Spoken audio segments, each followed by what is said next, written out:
परमपिता बाबा को मानसिक साष्टांग प्रणाम करते हुए आप लोगों के हृदयासन पर प्रतिष्ठित परमात्मा को प्रणाम करता हूँ।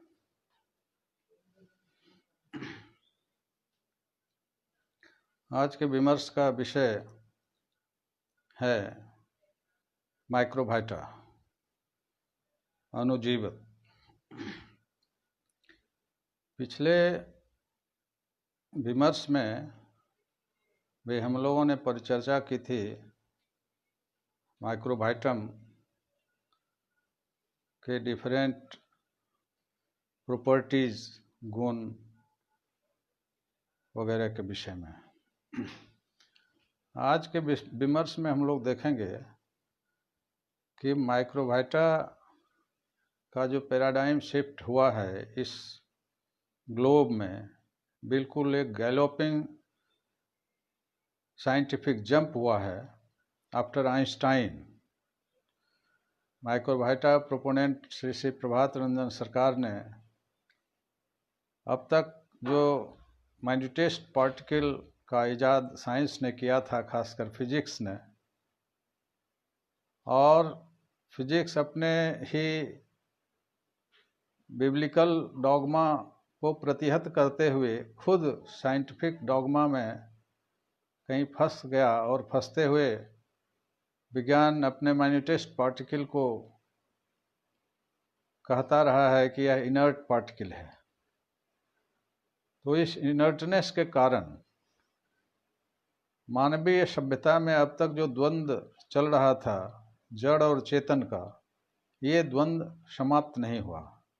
और दो ये मेजर द्वंद्व के इर्द गिर्द अनेक प्रकार के द्वंद्व और अनेक प्रकार की भाव प्रवणताएं चलती रही, जिसके कारण विज्ञान का तो वैज्ञानिक मनीषा का तो बहुत ही उदात्त विकास हुआ, लेकिन इस ये आध्यात्मिक जगत में, खास करके जो सो कॉल्ड रिलीजियस जगत के डॉगमा के कारण बल्क ऑफ मेजॉरिटी बिल्कुल कन्फ्यूजन में रहा। और यही कारण है कि 21वीं शताब्दी में भी इस ग्लोब के 7.5 अरब पॉपुलेशन में कुछ एक लोग स्पिरिचुअली डेवलप्ड हो सके और कुछ एक लोग ही समानुपातिक ढंग से इंटेलेक्चुअली डेवलप भी हो सके। और 90%, 95% ऑफ द पॉपुलेशन तो अपने बेसिक नीड्स के लिए, जो बेसिक इंस्टिंक्ट के लिए ही संघर्ष करता चला रहा है और अभी भी कर रहा है। इतने विज्ञान की इतनी उन्नत अवस्था आने के बावजूद विज्ञान ने मनुष्य की सुख सुविधाओं में अनेक अवदान दिए, अनेक गिफ्ट दिए, जिससे फिजिकल कंफर्ट्स एंड प्लेजर का जोन तो आगे बढ़ चला, लेकिन मनुष्य और मानव के हृदय और प्राण की बुभुक्षा मिटी नहीं, प्राण का स्पंदन आप्यायित नहीं हो सका। तो इसी परिवेश में माइक्रोबाइटा प्रोपोनेंट श्री श्री प्रभात रंजन का आना हुआ और उन्होंने इस ग्लोब की ओवरऑल मानवता की पीड़ा को, आंसू को, उनकी फिजिकल, मेंटल, स्पिरिचुअल,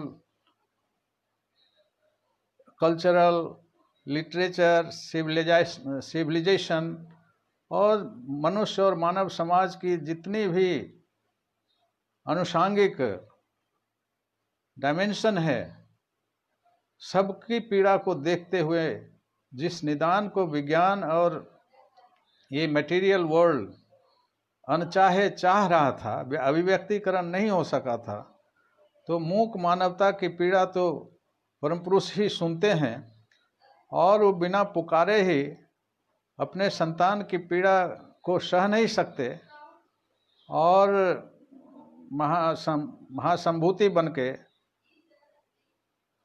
किसी भी ग्लोब पर, किसी भी ग्रह पर आ जाते हैं। ऐसे ही परिवेश में श्री श्री प्रभात रंजन सरकार उर्फ भगवान श्री श्री आनंद मूर्ति जी ने जीवन जगत, फिजिकल, मेंटल, स्पिरिचुअल, सारे जगत, मनुष्य के प्राण, मन और आत्मा की पीड़ा को समझते हुए तमाम तरीके से उन पीड़ाओं और अश्रु पर प्रलेप किया।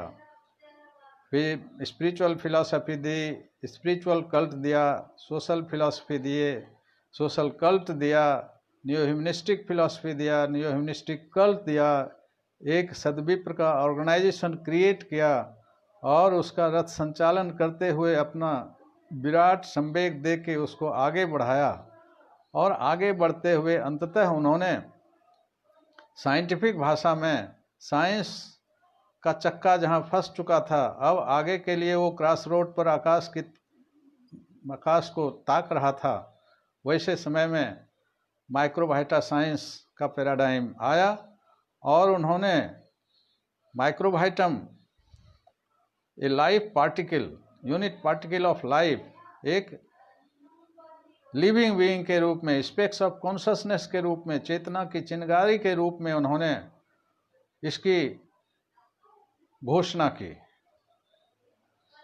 प्रोक्लेम किया कि फंडामेंटल ब्लॉक ऑफ लाइफ, जीवन और जगत का जो जीवन और मैटर का माइन्यूटेस्ट पार्टिकल माइक्रोबाइटम है, जिसके बारे में हम लोगों ने पिछले विमर्श में बहुत हद तक हम लोगों ने इसकी परिचर्चा की है। माइक्रोबाइटम के कुछ प्रॉपर्टी की भी परिचर्चा हम लोगों ने की। मूलतः माइक्रोबाइटम यूनिट पार्टिकल है, माइन्यूटेस्ट पार्टिकल है। इसका जो माइन्यूटेस्ट पार्टिकल होता है उसका स्ट्रक्चर नहीं होता है और वो इन्फ्रेंसेस के माध्यम से, तन्मात्रा वेब के माध्यम से, शब्द, स्पर्श, रूप, रस, गंध तन्मात्राओं के माध्यम से ट्रेवल करता है होल ऑफ द कॉस्मोस में। गैलेक्सी हो, निहारिका हो, मेट्योर्स हो, स्टार्स हो, अनबार्ड गति से उसका मूवमेंट होता है। न प्रेशर उसे कोई रोक सकता है, न कोई टेम्परेचर, न और भी ये टाइम, प्लेस, पर्सन के इफेक्ट के कारण जो त्रिदांडिक रिलेटिव फैक्टर्स है उसको कोई रोक नहीं सकता। और वो एक लिविंग बीइंग की तरह है, उनका भी मल्टीप्लिकेशन होता है, लाइफ आता है और लाइफ जाता है। और वो इस दुनिया का जो फिजिकलिटीज है, फिजिकल बॉडी को क्रिएट करता है, माइंड को भी क्रिएट करता है। माइंड और बॉडी को क्रिएट ही नहीं करता है, उसे उसको एनिहिलेट भी कर सकता है। और ये माइक्रोबाइटा 3 प्रकार के होते हैं। ये एक फिजिकल माइक्रोबाइटा और एक साइकिक माइक्रोबाइटा और एक साइको स्पिरिचुअल सुप्रा साइकिक माइक्रोबाइटा। 3 प्रकार के माइक्रोबाइटा होते हैं और इनकी 2 कैटेगरी होती है, पॉजिटिव माइक्रोबाइटा और नेगेटिव माइक्रोबाइटा। ये माइक्रोबाइटा जीवन और जगत के हर स्फेयर में प्रभाव डालता है, इम्पैक्ट डालता है, चाहे वो इनर्ट वर्ल्ड हो या लिविंग वर्ल्ड हो या स्टार्स हो, गैलेक्सी हो, प्लेनेट हो या हमारा कॉर्पोरियल स्ट्रक्चर हो, ग्लैंड्स हो, सब ग्लैंड्स हो, वृत्तिज हो, मन हो, हर चीज को यह इफेक्ट करता हुआ माइक्रोबाइटा कॉस्मिक फैक्टर का, परम पुरुष का एक मिस्टीरियस इमेनेशन है। और ये जो साइंटिफिक आउटलुक बाबा ने दिया है, इसके कारण ये सारी दुनिया का जो एक वैज्ञानिक दृष्टिकोण है और आध्यात्मिक दृष्टिकोण भी, जो जड़ चेतन का संघर्ष चल रहा था, दोनों एक दूसरे को निगेट कर रहा था, सबके, चाहे आध्यात्मिक जगत हो, एब्स्ट्रैक्ट जगत हो या इनर्ट जगत हो या वैज्ञानिक जगत हो, सबों के बीच में एक कोऑर्डिनेशन, कोऑपरेटेड कोऑर्डिनेशन की स्थापना करके और सभी प्रकार के विज्ञान के, चाहे फिजिक्स हो, मैथमेटिक्स हो, बायोलॉजी हो, केमिस्ट्री हो, ह्यूमैनिटीज हो, सब प्रकार के विज्ञान के लिए यह क्लू और ग्लू का काम करता है। Microvita is the clue and glue of all the sciences, humanities और नेचुरल साइंसेस। ये क्लू है।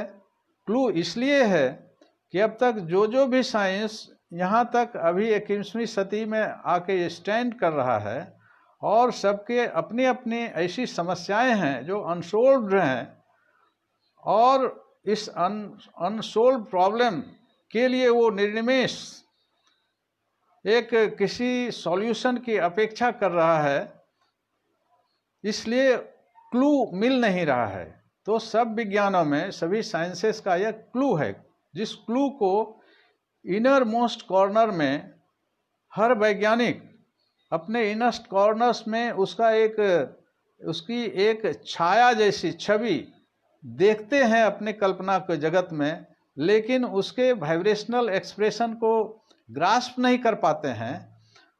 तो उसके लिए श्री श्री प्रभात रंजन सरकार ने एक क्लू, जिसकी अपेक्षा सारे वैज्ञानिक खोज रहे थे, उस क्लू को उन्होंने उजागर किया। और ग्लू इस अर्थ में, ग्लू माने होता है एक दूसरे को जोड़ना, चस्पा करना। तो सब विज्ञानों का जो एक डिस्क्रीट फैशन था, सभी अलग अलग अपने में अलग थलग थे, सबों का एक इंटर कनेक्शन माइक्रोवाइटा के थ्रू दिया। माइक्रोवाइटा एक ऐसा minute living particle, living being के रूप में उन्होंने प्रस्तुत किया इस मानवता के सामने, कि सभी ऑल द साइंसेस का एक इंटर कनेक्टिंग होल बन गया ये माइक्रोवाइटा। और आइंस्टाइन जिस सपने को लेकर तिरोहित हो गए, अंत समय में अपने शरीर को छोड़ गए, वो गट थ्योरी, ग्रेन यूनिफिकेशन थ्योरी की 4 फंडामेंटल जो फोर्सेस हैं, उनकी कल्पना में कुछ बातें तैर रही थी कि कोई एक फोर्स है, जिनको बाद में उन्होंने लेटर्स टू हिज डॉटर में उन्होंने एक्सप्रेशन दिया है कि यूनिवर्सल फोर्स ऑफ लव। वो अपने मन में ही रखे, और उस लेटर में उन्होंने जिक्र किया। तो ये जो उस रूप में माइक्रोवाइटम को श्री श्री प्रभात रंजन सरकार ने माइक्रोवाइटा साइंस के पर्सपेक्टिव में, उसके स्पेक्ट्रम में एक क्लू के रूप में और एक ग्लू के रूप में दिया। और सारी मानवता आज इस माइक्रोवाइटम को लेकर बहुत ही आह्लादित है, आनंदित है। विज्ञान के जो मर्म को जानते हैं। विज्ञान मतलब केवल फिजिक्स नहीं, विज्ञान मीन्स विशेष ज्ञान, विशेष क्रमबद्ध, श्रृंखलाबद्ध, लॉजिकल और रैशनल फ्लो ऑफ नॉलेज,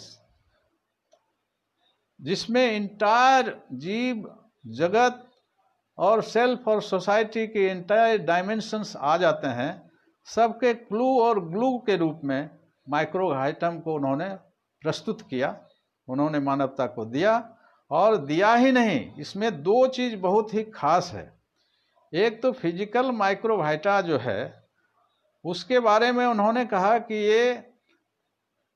ये हाईली डेवलप्ड माइक्रोस्कोप के पकड़ में यह आ सकता है। इसलिए वैज्ञानिकों से उन्होंने, इस धरती के वैज्ञानिकों से उन्होंने अपील किया कि इसके अंदर माइक्रोस्कोप, इसका इन्वेस्टिगेशन, इनका इन्वेंशन, इसका रिसर्च वर्क किया जाए, क्योंकि इसके उद्घाटित होने के बाद मनुष्य जगत की, इस धरती की अनेकों अनसोल्व बहुत डेंजरस प्रॉब्लम सोल्व हो जाएगा।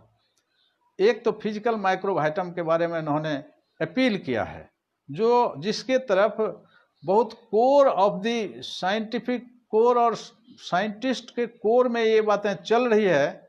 कुछ नोबेल लॉरेट ने इन्होंने अपने अंडर कंसिडरेशन में लिया है और कुछ लेने के लिए प्रस्तुत हैं, और उसके लिए एक वैज्ञानिक मनीषा में एक अपहिबल हो रहा है। लेकिन और 2 ऊपर के माइक्रोवाइटम, जो 2 कैटेगरी उन्होंने दिया, ये साइकिक माइक्रोवाइटा, जिसके बारे में उन्होंने कहा जो deep scientific spiritual pursuit, spiritual आध्यात्मिक अनुशीलन, आध्यात्मिक साधना करते हैं, उनका माइंड बहुत ही एपेक्स्ड होकर, पिनैकल्ड होके, ये जो मानव मन के जो 5 कोष हैं, काममय, मनोमय, अतिमानस, विज्ञानमय और हिरण्यमय कोष के पार उसकी बुद्धि जाने को प्रस्तुत हो जाती है, उतने एपेक्स्ड स्पिरिचुअल साधक के मन में उसका एक वाइब्रेशनल एक्सप्रेशन आता है उस साइकिक माइक्रोवाइटाज का, और उसके ऊपर और जो सुप्रा साइकिक माइक्रोवाइटा है, उसके बारे में वो बोलते हैं कि जो जिनीत के, जो पीक के स्पिरिचुअल पर्सनालिटी हैं, ग्रेट मैन हैं, जिनकी साधना बहुत पीक पर होती है, पीक पर ही नहीं होती है, उनकी कुंडली, उनकी अनुचेतना हमेशा पीक पर रहती है, और कॉस्मोस के तमाम एक्टोप्लाज्म को आंदोलित करने के लिए, इन्वाइगोरेट करने के लिए, उसको दिशा दिखाने के लिए पॉजिटिव और नेगेटिव माइक्रोवाइटा के प्रति वो कम्युनिकेटिव होते हैं, उनके टेक्निक और टेक्नोलॉजी को जानते हैं, और वो उनको रेगुलेट करते हैं, क्रिएट कर सकते हैं, रेगुलेट कर सकते हैं, और उसको यूटिलाइज कर सकते हैं। तो ये 3 प्रकार के माइक्रोवाइटा। अब इसमें जो साइंटिफिक वर्ल्ड है, जो साइंटिस्ट जगत हैं, चाहे फिजिक्स हो, केमिस्ट्री हो, बायोलॉजी के हों, या साइकोलॉजी के हों, या एंथ्रोपोलॉजी के हों, या ह्यूमैनिटीज के हों, पॉलिटिक्स को, जीवन और जगत के तमाम क्षेत्रों के जो भी विज्ञ अभिज्ञ लोग और विशिष्ट लोग हैं इंटेलेक्चुअल वर्ल्ड में, और जिनके अंदर ही अंदर ऐसी तमन्ना है, तो उनके लिए तो ये फिजिकल माइक्रोवाइटा को रिसर्च करने के वर्कशॉप के लिए उन्होंने अपील किया है। लेकिन साइकिक माइक्रोवाइटा जो है, वो कोई भी मनुष्य, चाहे वो पढ़ा लिखा हो, नहीं पढ़ा लिखा हो, सामान्य जन हो या विशिष्ट जन हो, जो भी जन हो, जो मनुष्य जिनको शरीर है और एक मन है, वो डीप कंसंट्रेशन ऑफ माइंड के कारण उद्भूत माइंड के पावर को परम पुरुष की ओर चैनलाइज करने के क्रम में जो बहुत आध्यात्म की उच्चावस्था में चले जाते हैं, जिसका परसेप्शन बहुत ही डीप हो जाता है, और डीपेस्ट परसेप्शन उसका कंसेप्शन को टच करने लगता है, तो वैसे साधक के लिए सभी लोग डिजर्व करते हैं, और वो उस माइक्रोवाइटा के बारे में सब कोई रिसर्च कर सकते हैं। और जो सुप्रा साइकिक माइक्रोवाइटा है, वो तो ग्रेट मैन, जो ग्रेटेस्ट पर्सनालिटी होते हैं, ग्रेट गुरु हैं, उनके हाथ, उनके मानसिक कंट्रोल में वो होता है, उनके स्पिरिट के कंट्रोल में होता है। वो समूची दुनिया को जाने या अनजाने अपनी संतान समझकर पॉजिटिव माइक्रोवाइटा और माइक्रोवाइटा के जहाँ जिसकी ज़रूरत होती है उसको वो क्या करते हैं। बच गई ये बीच की माइक्रोवाइटा की बात, उसमें सभी इसके लिए डिजर्व करते हैं। यहाँ एक बात आज चर्चा का विषय मैं ये करना चाहता हूँ कि इस धरती पर वैज्ञानिक मनीषा विकास तो सभ्यता के आदिकाल से ही शुरू हो गया है। आग का आविष्कार हुआ, पहिया का आविष्कार, अनेक छोटे बड़े आविष्कार जिस भी माइंड ने किया, वो छोटे छोटे विज्ञान के छोटे छोटे कदम बाद में बढ़ते चले गए, और वैज्ञानिक मनीषा के कारण ही मनुष्य के प्लेजर और कंफर्ट की व्यवस्था हुई और मानव सभ्यता और संस्कृति आगे बढ़ी। इसके साथ ही साथ 3 चीज़ें बाधक होती हैं, और जिन 3 चीज़ों की बाधा के कारण जो सामान्य मनुष्यता है, इवन जो जनरल इंटेलेक्चुअल्स हैं, वो भी ये समझ बैठते हैं कि आध्यात्मिक दुनिया के जो स्पिरिचुअल ग्रेट मैन होते हैं वो कुछ एक होते हैं, जैसे बुद्ध हैं, क्राइस्ट हैं, मोहम्मद साहब हैं, हमारे ऋषि मुनि कुछ हैं। इन लोगों का लिस्ट बनाया जाए तो 200 या 500 या 1000 से ज़्यादा हो ही नहीं सकता है। और ये प्रतिहोता होकर मन निराश होकर यह समझ बैठता है कि जो विशिष्ट जन हैं वही आध्यात्मिक जगत के उस अंतराकाश में, उस चिदाकाश में वही ऊपर जा सकते हैं। We do not deserve it. ये जो हताशा, ये जो निराशा हो गई है रिसर्च के संबंध में, इसके मूल 3 कारण हैं। और सामान्य जन तो दूर, सामान्य जन तो उनका उतना, इनका मानसिक और रिलीजियस शोषण इतना हुआ है और इकोनॉमिक शोषण इतना हुआ है कि वो तो डाउन टू द डस्ट होके वो समझ बैठते हैं कि हमको तो खाना कमाना है, हमारे भाग्य में तो कुछ नहीं है, कोई उन हो है वही का हानि, चेरी छोड़ी नहीं होई रानी। ये ड्रीम को शट डाउन करके ये सारा ग्लोब चल रहा है। इसमें 3 चीजें बाधक हैं। एक तो बाधक है अंधविश्वास, दूसरा बाधक है भाव जड़ता, जिसको डॉगमा हम कहते हैं। और डॉगमा लकड़ी में घुन की तरह हर व्यक्ति में ऐसा चुपचाप अंदर अंदर किस वेन्स, आर्टरीज और नर्व फाइबर्स में घुस के दिमाग की तरह संपूर्ण स्ट्रक्चर को खा जाता है। यह भाव जड़ता बहुत ही डेंजरस है। इसलिए माइक्रोवाइटा प्रोपोनेंट बार बार एक क्लेरियन कॉल और स्लोगन देते थे कि डॉगमा नो मोर, नो मोर, नो मोर, स्टिल नो मोर। ये बहुत किसी को भी छोड़ता नहीं जो अलर्ट नहीं रहते हैं और जो खास करके ग्रेट गुरु के संपर्क में नहीं आते हैं, जिनका aim of life, desideratum of life Param Purush नहीं होते, मैक्रोसाइकिक जो एंटिटी है वो अगर नहीं होते हैं तो इसमें फंस ही जाते हैं। तो एक अंधविश्वास, दूसरा भाव जड़ता, तीसरा ये जो सो कॉल्ड रिलीजियन है, इसकी जो रिलीजियोसिटी है, रिलीजियस डॉगमा जो है, ये जो रिचुअल्स है, ये जो ये भी काममय कोष की चीज़ें हैं और डिमांडिंग कोष के कारण इसमें ही, इसके ही गर्त में हमेशा छाए रहते हैं।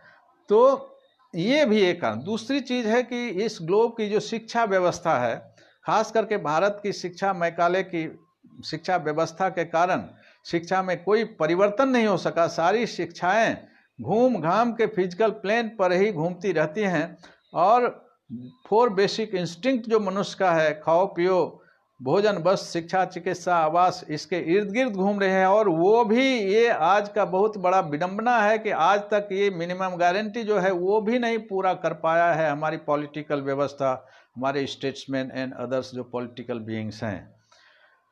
तो ये, और एक मेटेरियलिस्टिक सिस्टम ऑफ एजुकेशन।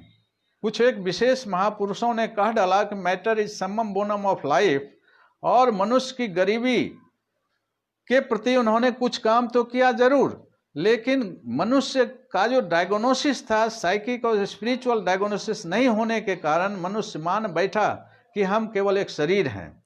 और मनुष्य का परसेप्शन, कंसेप्शन तो दूर की बात है, परसेप्शन इस कदर बैठ गया है। ये जो एथिस्ट हैं, ये जो सेकुलर फोर्सेस हैं, और ये जो फंडामेंटलिस्ट हैं, चाहे रिलीजियस फंडामेंटलिस्ट हों या जो भी फंडामेंटलिस्ट हो, ये मान के बैठे हैं कि हम लोग शरीर हैं और इस शरीर में डार्विन का जो बायोलॉजी है, सर्वाइवल ऑफ द फिटेस्ट, इस और न्यूटोनियन का जो मैकेनिस्टिक व्यू ऑफ लाइफ है, उसके गिरफ्त में आकर सब इस इतने हताश और निराश हो चुका है कि ये जो सूक्ष्म आध्यात्मिक खोज है या यह जो वैज्ञानिक खोज है, उसके लिए हम लोग डिजर्व नहीं करते हैं। और इस प्रकार मिला जुला के कहा जा सकता है कि 98% ऑफ द ह्यूमैनिटी बिल्कुल एक कॉमन लेमैन की तरह अपना जीवन केवल जी रहा है, घात प्रतिघात से जाता हुआ। जीवन की सुख सुविधाएं तो है वैज्ञानिक, लेकिन अंदर का दिल टूटा हुआ है और अंदर की जो सुख शांति है, मन की और प्राण की जो बुभुक्षा है, प्राण भरता नहीं है, और विद्या बुद्धि से दूर होता हुआ सब चीज से बैंकक्रप्ट हो चुका है। तो यहाँ इस बात की चर्चा इसलिए की जानी थी कि जहाँ तक रिसर्च का सवाल है, रिसर्च के कुछ नॉर्म इतने सरल और सिंपल होते हैं, जिसको अगर ऑनेस्टी से, ट्रांसपेरेंटली अगर इसको एजुकेशन सिस्टम में ढाला जाए और माइक्रोवाइटा साइंस का जो सिंपल विज्ञान और सिंपल और डेप्थ वैज्ञानिक मनीषा है, इसके स्पेक्ट्रम में जाया जाए तो it is too simple a thing. जैसे हम लोग देखते हैं आज का आविष्कार किया, पहिए का आविष्कार किया, उन दिनों उन मनुष्यों ने जहाँ विज्ञान नाम का कोई नाम भी नहीं था, कोई चिड़िया नहीं थी। बाद में भी आज के कुछ शतक पहले भी हम लोग देखते हैं कुछ जो फंडामेंटल रिसर्चेज होते हैं, वो जो कॉमन मैन होते हैं, बाद में वो विशिष्ट कहे जाते हैं वैज्ञानिक रूप में। उसका 2-4 उदाहरण हम लोग प्रस्तुत करेंगे। और हम लोग आज के विमर्श में चलेंगे कि क्या हम सब लोग क्या डिजर्व नहीं कर सकते हैं? अगर हम लोगों के माथे पर यह जो जगदल पत्थर की तरह बैठा हुआ है कि we can not be researcher, हमारी वो नियति नहीं है, हम लोगों के खाने पीने जीने की ही सुख मौज करने की ही नियति है, और हम लोगों का ना तो हम आध्यात्मिक महापुरुष सकते हैं ना वैज्ञानिक मनीषी हो सकते हैं। यह जो हताशा और निराशा और कुहासा जो हमारे मन पर छाया है, इसलिए आज के विमर्श की दिशा उस तरफ हमारी होगी।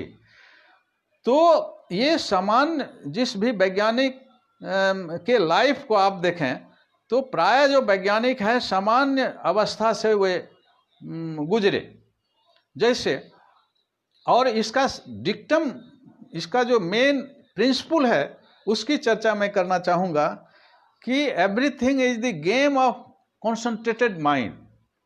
One sentence is sufficient to understand the depth and breadth of the scientific research. कि किसी का भी मन हो और किसी भी कारण से चाहे आध्यात्मिक अनुशीलन के कारण हो, चाहे भय वृत्ति के कारण कंसंट्रेशन हो, या लोभ वृत्ति के कारण कंसंट्रेशन हो, या चौर्ज वृत्ति के कारण कंसंट्रेशन हो, जिस किसी कारण से अविद्या तंत्र के कारण कंसंट्रेशन हो, जब माइंड कंसंट्रेट करता है, फोकस करता है किसी ऑब्जेक्ट पर, किसी पॉइंट पर, तो ये मन का विज्ञान है कि mind becomes powerful, mind convergent हो जाता है, उनकी जो चंचलता है वो वन पॉइंटेड हो जाती है, एपेक्स्ड हो जाता है, और माइंड जैसे ही एपेक्स्ड होता है वो पावरफुल हो उठता है। पावरफुल इसलिए हो उठता है कि साइंस का डिक्टम और नॉर्म है, साइंस और स्पिरिचुअल साइंस का भी, कि जो जिस सोर्स से आया है वो उसी सोर्स तक बैक टू द पेविलियन जाएगा। This is a universal truth. तो ह्यूमन माइंड जो है, ह्यूमन माइंड इनफाइनाइट कॉन्शसनेस से आया है, सुप्रीम कॉन्शसनेस से आया है, through matter, through cosmic matter, और फिर वो माइंड आध्यात्मिक अनुशीलन करके उसी इनफाइनाइट कॉन्शसनेस में वो मर्ज कर जाएगा। इसलिए हमारा जो प्रिंसिपल है, अध्यात्म का जो प्रिंसिपल है, फ्रॉम अद्वैत टू द्वैत टू अगेन अद्वैत, अद्वैत द्वैताद्वैत, अद्वैत से आए, सुप्रीम कॉन्शसनेस से आए, और कॉस्मिक माइंड के थ्रू कॉस्मिक मैटर से मन, यूनिट माइंड का इमर्जेंस होता हुआ वो यूनिट माइंड आध्यात्मिक अनुशीलन के क्रम में फिर मर्ज कर जाएगा उसी सुप्रीम कॉन्शसनेस में। दिस इज आवर रोटेशन हर मन का। हर मन इसलिए कहा जाता है कि वो मन जो भी हो, चाहे घास गढ़ने वाला हो, या कलम चलाने वाला हो, या स्टेट हेड हो, या प्राइम मिनिस्टर हो, या इस धरती के उच्च पदाधिकारी हो, कोई भी मनुष्य हो, गोरे हो, कालो हो, मूर्ख हो, विद्वान हो, धनी हो, गरीब हो, कोई भी मन की बात हो रही है। वो मन, ये जो तारक ब्रह्म आते हैं, जो सदाशिव, भगवान सदाशिव आए प्रथम तारक ब्रह्म, द्वितीय तारक ब्रह्म जोगेश्वर भगवान कृष्ण आए महासुमवती कर, और तृतीय भगवान आनंद मूर्ति जी आए, जिन्होंने तो सब कुछ ही दे दिया, एक साइंस ऑफ माइक्रोवाइटम दे दिया, everything he has given for the benevolence of the humanity. तो ये तारक ब्रह्म कॉम्पैशनेट होते हैं, ये करुणा के सागर होते हैं।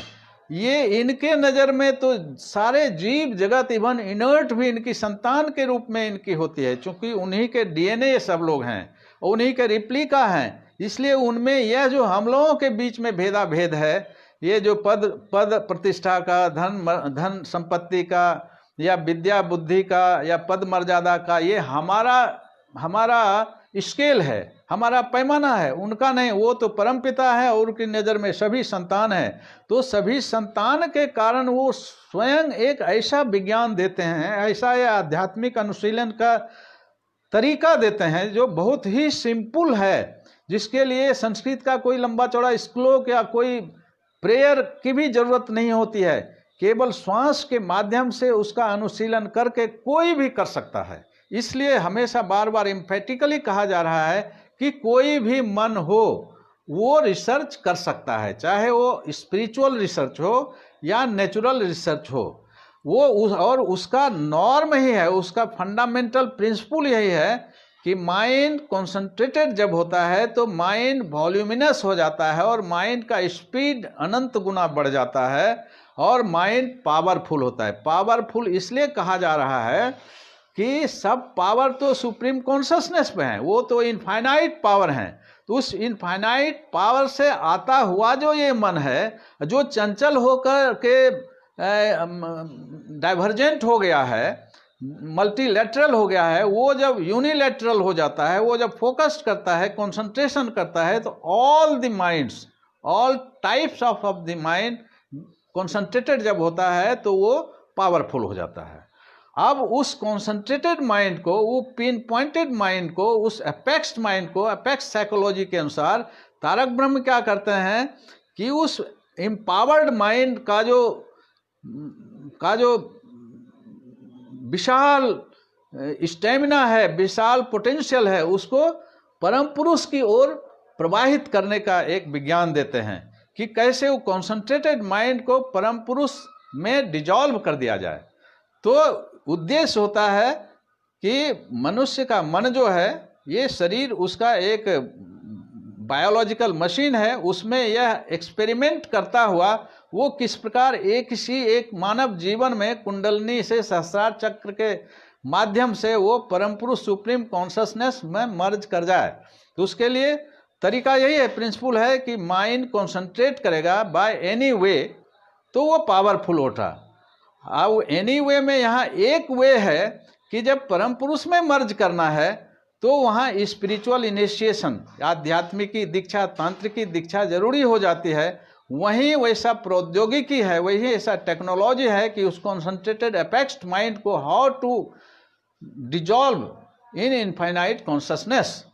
तो ये सिंपल और सरल तरीका है, और जब ये सिंपल और सरल तरीका है तो सब कोई ऐसा कर सकते हैं।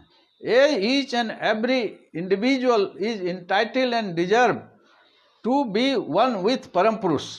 तो ये मेन प्रिंसिपल है, प्रिंसिपल ही नहीं, मेन ये आर्ट है, ये करने की चीज़ है, बोलने की चीज़ नहीं, भाषण देने की चीज़ नहीं। कोई भी आदमी अगर निष्ठा के साथ, संकल्प और निष्ठा के साथ करेगा तो उस पावर को अनुभूत करेगा और सुप्रीम ब्लिस को अपने हृदय में उसका हिल्लोल आह्लाद जगेगा और उसके साथ उसी करुणामूलक दृष्टि से जगत की सेवा करेगा और संगछद्व के रूप में एक सद्विप्र समाज का निर्माण करके एक स्वर्गनुमा दुनिया बना के इस दुनिया को छोड़ के जाएगा। सारी दुनिया उसे याद करेगी। ये है, इसीलिए सब एवरीबॉडी डिजर्व्स। तो हम लोग जब विभिन्न वैज्ञानिकों का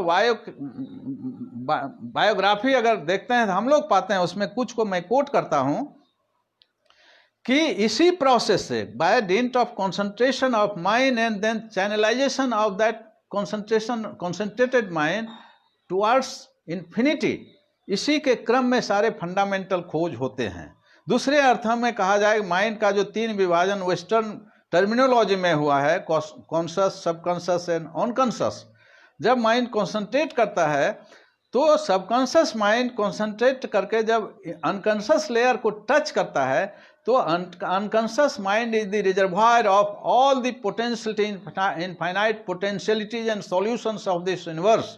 तो उसको टच करता है तो वहाँ से सॉल्यूशन आता है। जो साधना नहीं भी करते हैं जो वैज्ञानिक, जो हैं, जो अपेक्स्ड माइंड जिनका था, जिनका इमेजिनेशन बहुत अपेक्स्ड था और अपेक्स्ड जिनीत के कॉन्सेंट्रेटेड फेज में जाने के बाद वो अनकॉन्शियस से वो उनका सॉल्यूशन उनके माइंड में उभरा।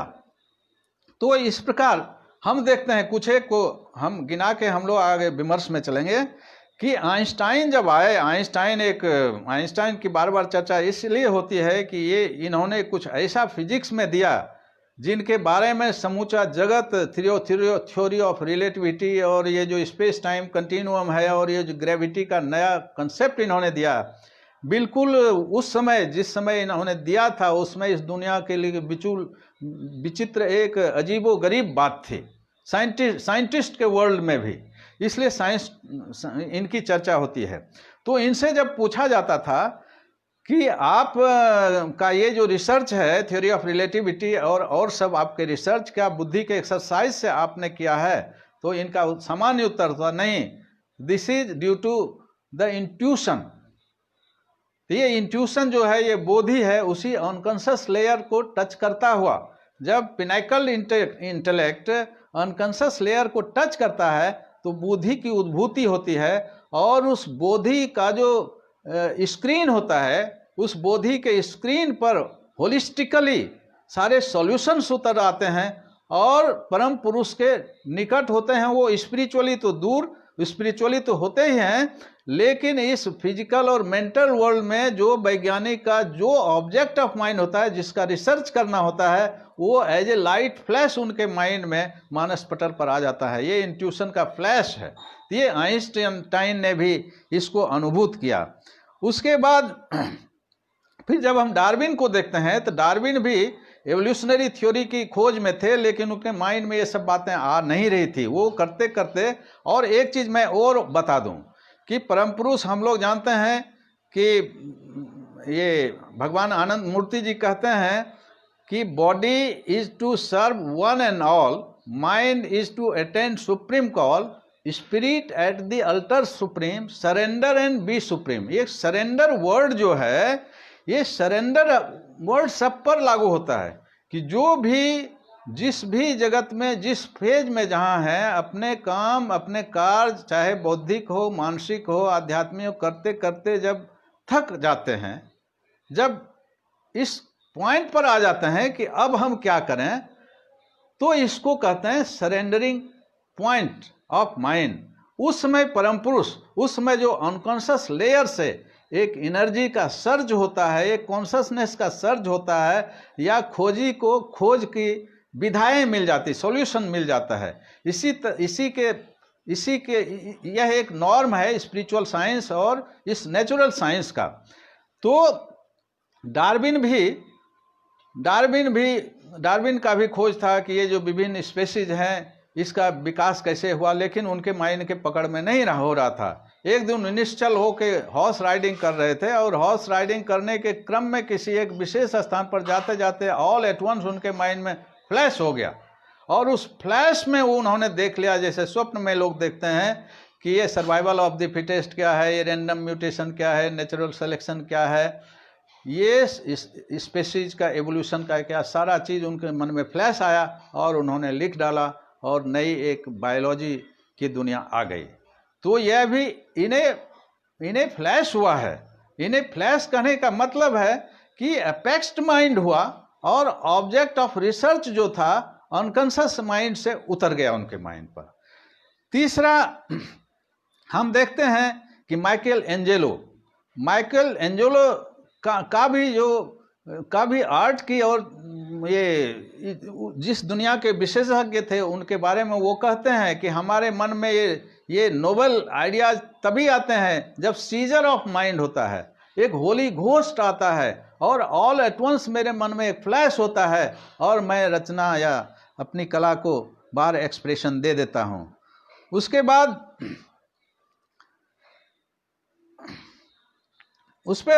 हम देखते हैं कि हमारे यहाँ ये इंडिया में यहाँ के जगदीश चंद्र बोस, उन्होंने बहुत ही पहले यह रिसर्च कर डाला था कि पौधे भी हंसते हैं, रोते हैं, गाते हैं, उदास होते हैं। क्रेस्कोस्कोग्राफ में उन्होंने सिद्ध कर दिया। तो ये भी उनका इंट्यूशन से आया है। उसी क्रम में हम देखते हैं कनाडा में कैनाडियन एक व्हीट फील्ड में कोई एक रिसर्चर थे, तो वो रिसर्च कर रहे थे कि गेहूं का प्लांटेशन था बहुत बड़ा एरिया में, तो लोग जब गीत गाते थे, संगीत गाते थे, तो वहाँ देखा जाता था कि यील्ड जो होता है, उपज का क्वांटम बढ़ जाता है। तो यह भी एक रिसर्च है। तो वो भी तो कृषक थे, वो को वीआईपी इंटेलेक्चुअल नहीं थे। तो सारे चीज़ों का चूंकि इंट्यूशनल फ्लैश होता है, और इंट्यूशन सबकॉन्शियस का डीप कंसंट्रेशन के कारण उसमें टच करता हुआ एक सर्ज होता है, उसकी एक झरना आ जाती है, तो इट अप्लाइज टू ऑल। उसके बाद एक बहुत ही एक हैरत अंगेज घटना है कि कैलिफोर्निया में एक बॉटनिस्ट थे, वो बॉटनिस्ट रिसर्च कर रहे थे अपने कैक्टस पर। कैक्टस में कांटा होता है, हम लोग जानते हैं। वो कांटा वो उन्होंने उनका रिसर्च वो यमन में उन्होंने सोचा था। रिसर्च तो बाद में जब नेम फेम हो जाता है तब हम लोग उसको रिसर्च करते हैं। उनका पर्सनल शौक था। हर वैज्ञानिक का अपना पर्सनल शौक और वांट ऑफ माइंड होता है, area of interest and aptitude होता है। उसके क्रम में वो खोज रहे थे तो एक कैक्टस को उन्होंने घर में लाया और कैक्टस से वो बात करते थे। वो कैक्टस को कन्विंस करते थे कि देखो तुम, और ये बात हम लोग जानते हैं, पहले विमर्श में भी हम लोग कर चुके हैं कि मनुष्येतर जीव जो है, छोटे छोटे जीव सबों में ये जो 4 बेसिक इंस्टिंक्ट है, आहार, निद्रा, भय, मैथुन। ये जो भय मीन्स है सेंस ऑफ सिक्योरिटी। जब कोई भी जीव अनसिक्योर्ड फील करता है, जब कोई भी जीव जानता है कि आने वाला हमको प्रतिहत कर देगा, लाइफ ले लेगा, तो उसके लिए कॉस्मिक माइंड जो भूमा मन को कुछ ऐसा उसके साथ दे देता है कि उसके कारण वो अपनी सुरक्षा कर पाता है। चाहे वो इनर्ट भी क्यों नहीं हो, या फ्लोरा या फौना, किसी भी जो मनुष्येतर छोटे बड़े जीव होते हैं, सब में यह सेंस ऑफ सिक्योरिटी के कारण कॉस्मिक माइंड उसको यह प्रोविजन कर देता है। उसी के क्रम में कैक्टस जो होता है उसमें कांटे इसलिए होते हैं कि उस वैज्ञानिक ने शोध किया कि कैक्टस फील करता है कि हमको कोई आहत करेगा, इसलिए कांटा उसमें आ जाता है। डीप फंडामेंटल कॉज यही उन्होंने खोज किया। तो उन्होंने क्या किया कि उस कैक्टस को कन्विंस करना शुरू किया कि देखो तुम्हारे इस पर किसी का खतरा नहीं है। इसको उनका एक कम्युनिकेशन, मेंटल कम्युनिकेशन उसके साथ, कैक्टस साथ करते करते रिजल्ट ये आया कि उस कैक्टस में कांटा ही नहीं आया। और जब कांटा ही नहीं आया उस कन्विंसमेंट के कारण, और उस कैक्टस के को उन्होंने घर में गमले में लगाया और वो इतना मशहूर हो गया इस दुनिया में कि बहुत सब जब जाने लगे, ये टूरिस्ट लोग उनको जाने के देखने के लिए जाते हैं। कैक्टस जो है कांटा विहीन थॉर्नलेस कैक्टस है, तो जाते थे और उस कैक्टस में कोई कांटा नहीं था। तो ये जो विजिटर्स जो है, जो टूरिस्ट जाते थे, उसको देखने के क्रम में कुछ टूरिस्ट उसको लोअर पोर्शन में टच कर देते थे, उनको छूते थे और उसको थोड़ा स्ट्रोक करते थे। ये अनेकों टूरिस्टों के करने के कारण बाद में देखा गया कि जहां वो टच करते थे वहां कांटा फिर आ गया। तो इस प्रकार हम देखते हैं कि एक तरफ तो उस वैज्ञानिक को देखते हैं, वो बॉटनिस्ट थे, तो वो भी सामान्य मन में एक छोटी सी ये बात उठी कि कांटा क्यों होता है। उसके बारे में उनके बात मन में आई कि भैया लगता है सिक्योरिटी के कारण, और उन्होंने जब एक कैक्टस पर एक्सपेरिमेंट किया तो बात सत्य निकली।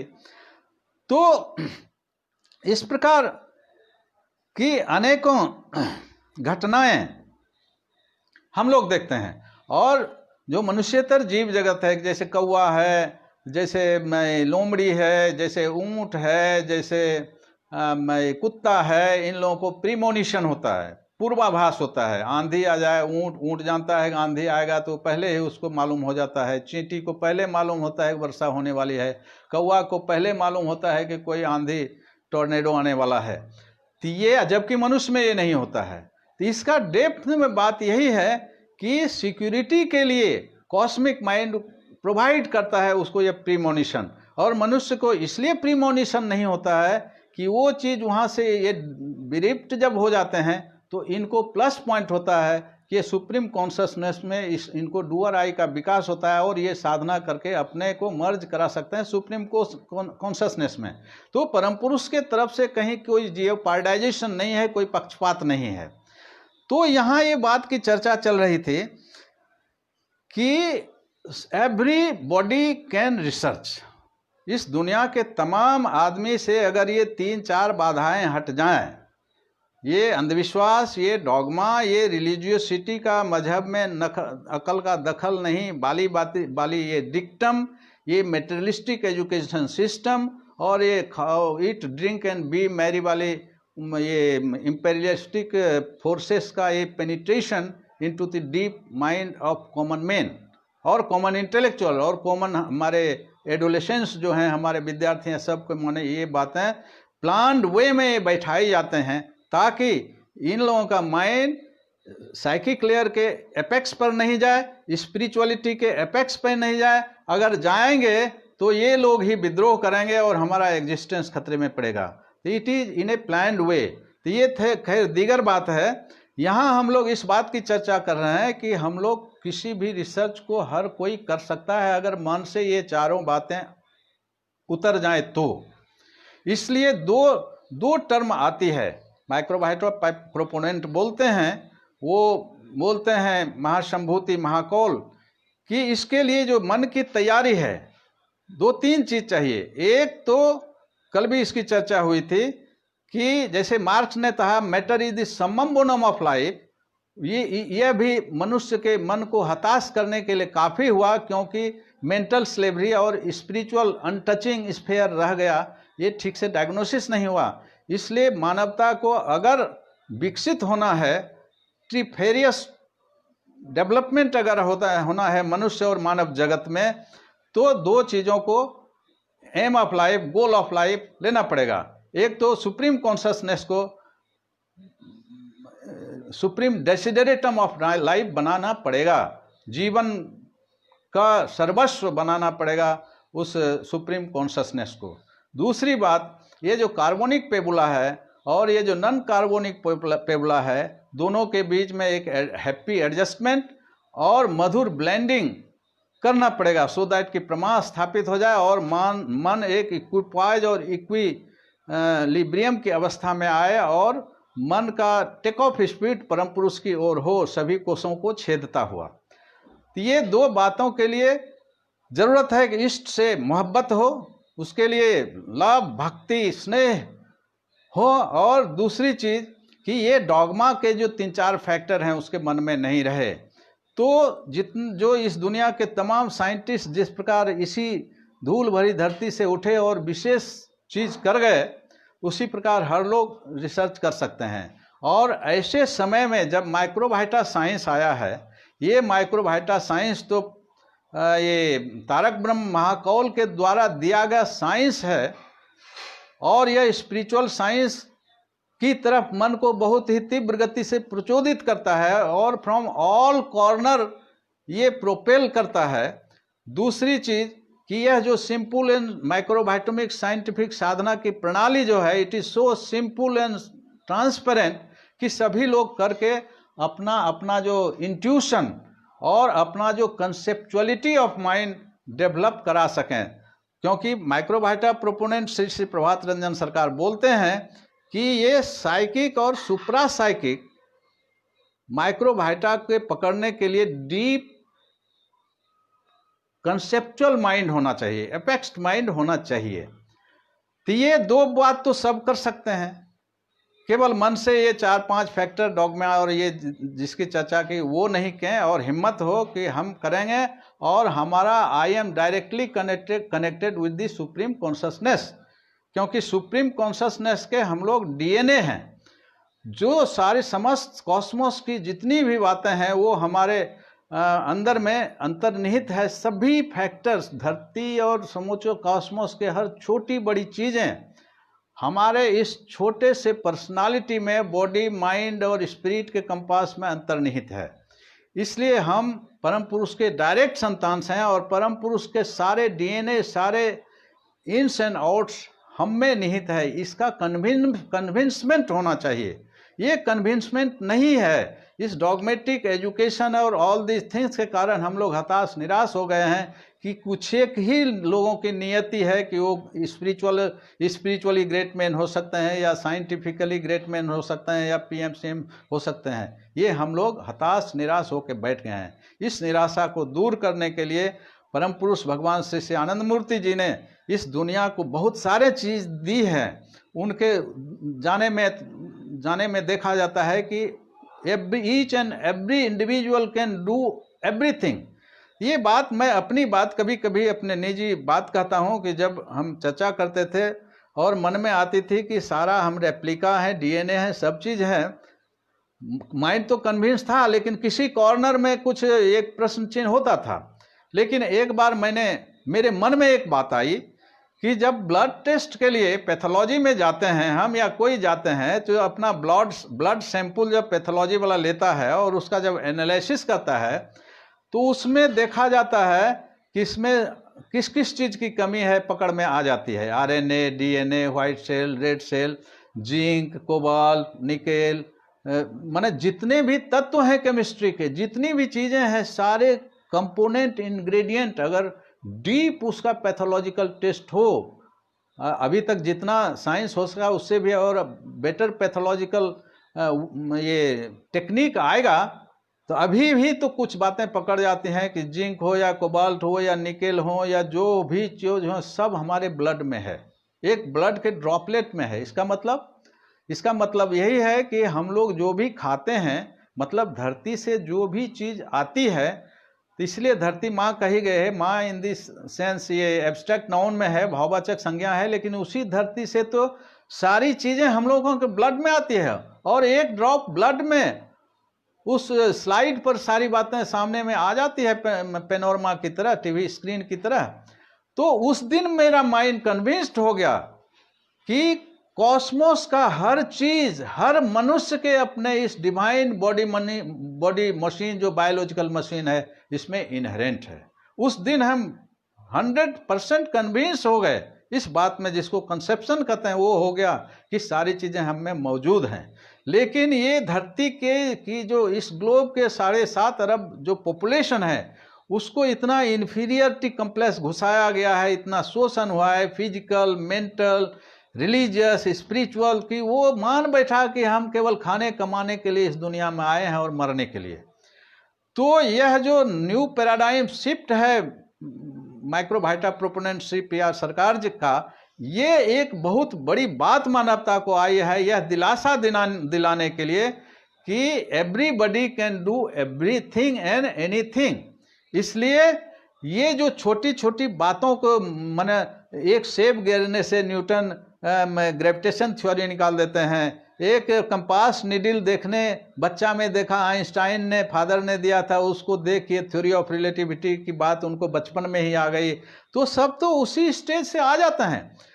तो इसलिए आज के विमर्श का विषय ये है कि हम लोग ये कर सकते हैं, इस दिशा में हम लोग कुछ चर्चा करेंगे, फिर दूसरे दिन और बातें होगी। तो आज ये बाबा श्री प्रभात रंजन सरकार बोलते हैं कि ये रिसर्च वर्क जो है फिजिकल माइक्रोबाइटा वाला, ये तो जो विशिष्ट वैज्ञानिक हैं वो करेंगे। उसके लिए ने भी उन्होंने डायरेक्शन दिया है कि उनकी वैज्ञानिक मनीषा तो बहुत ही उदात्त और क्षिप्र है, लेकिन वो अगर इंट्यूशनल साधना करे वो वैज्ञानिक करें, तो उनका माइंड और कंसेप्चुअली हाई हो जाएगा, और वो साइकिक और सुप्रा साइकिक माइक्रोबाइटा का रिसर्च के कारण उनका माइंड और पिनाकल्ड हो जाएगा, और ये जो फिजिकल माइक्रोबाइटा पकड़ में आ जाएगा। और जब एक बार फिजिकल माइक्रोबाइटा पकड़ में आया, तो होल मानवता का एक उल्लंघन हो जाएगा, गैलोपिंग जंप होगा in the arena of psychic and psycho spiritual world. तो इसीलिए उन्होंने ये अपील किया है साइंटिस्ट से। तो ये जो माइक्रोबाइटम का साइंस है, इसमें इस तरफ सब कुछ न कुछ कर सकते हैं। Everything can do anything. जैसे कैक्टस को किसी उस वैज्ञानिक केवल मन में यह बात सोचा कि यह कांटा क्यों होता है, सोचते सोचते उनके मन में ये बात आई कि शायद खतरा फीलिंग होता है, इसलिए आया, और इस पर उन्होंने एक्सपेरिमेंट करना शुरू, घर में ही एक्सपेरिमेंट करना शुरू किया, और बहुत बड़ी बात हो गई। जैसी सब वैज्ञानिकों की बात आप देखें तो बहुत छोटी सी बात होती है, ऐसी नहीं है कि उनका अल्फ़ाबेटिकल नॉलेज बहुत बड़ा है, एकेडमिक्स हैं इसलिए होता। कुछ एकेडमिक्सियन लोग भी करते हैं आगे जाके, लेकिन रिसर्च, फंडामेंटल रिसर्च जो है उस ढंग से उतरता है।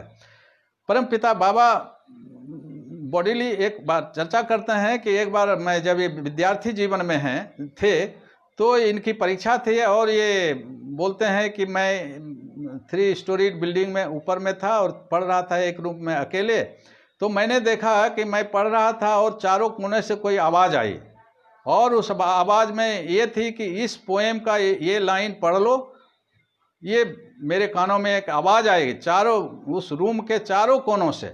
मैंने उसे पढ़ा। दूसरे दिन देखा कि परीक्षा में जो क्वेश्चन आया था, सेम क्वेश्चन आया था, और लिख डाला। तो इनके कहने का ये मतलब था कि वही वो जो सुप्रीम कॉन्शसनेस से उसका जो कनेक्शन हमारे मन की चक्रनाभि में है, वहाँ से एक वॉइस ऑफ कॉन्शियस आता है।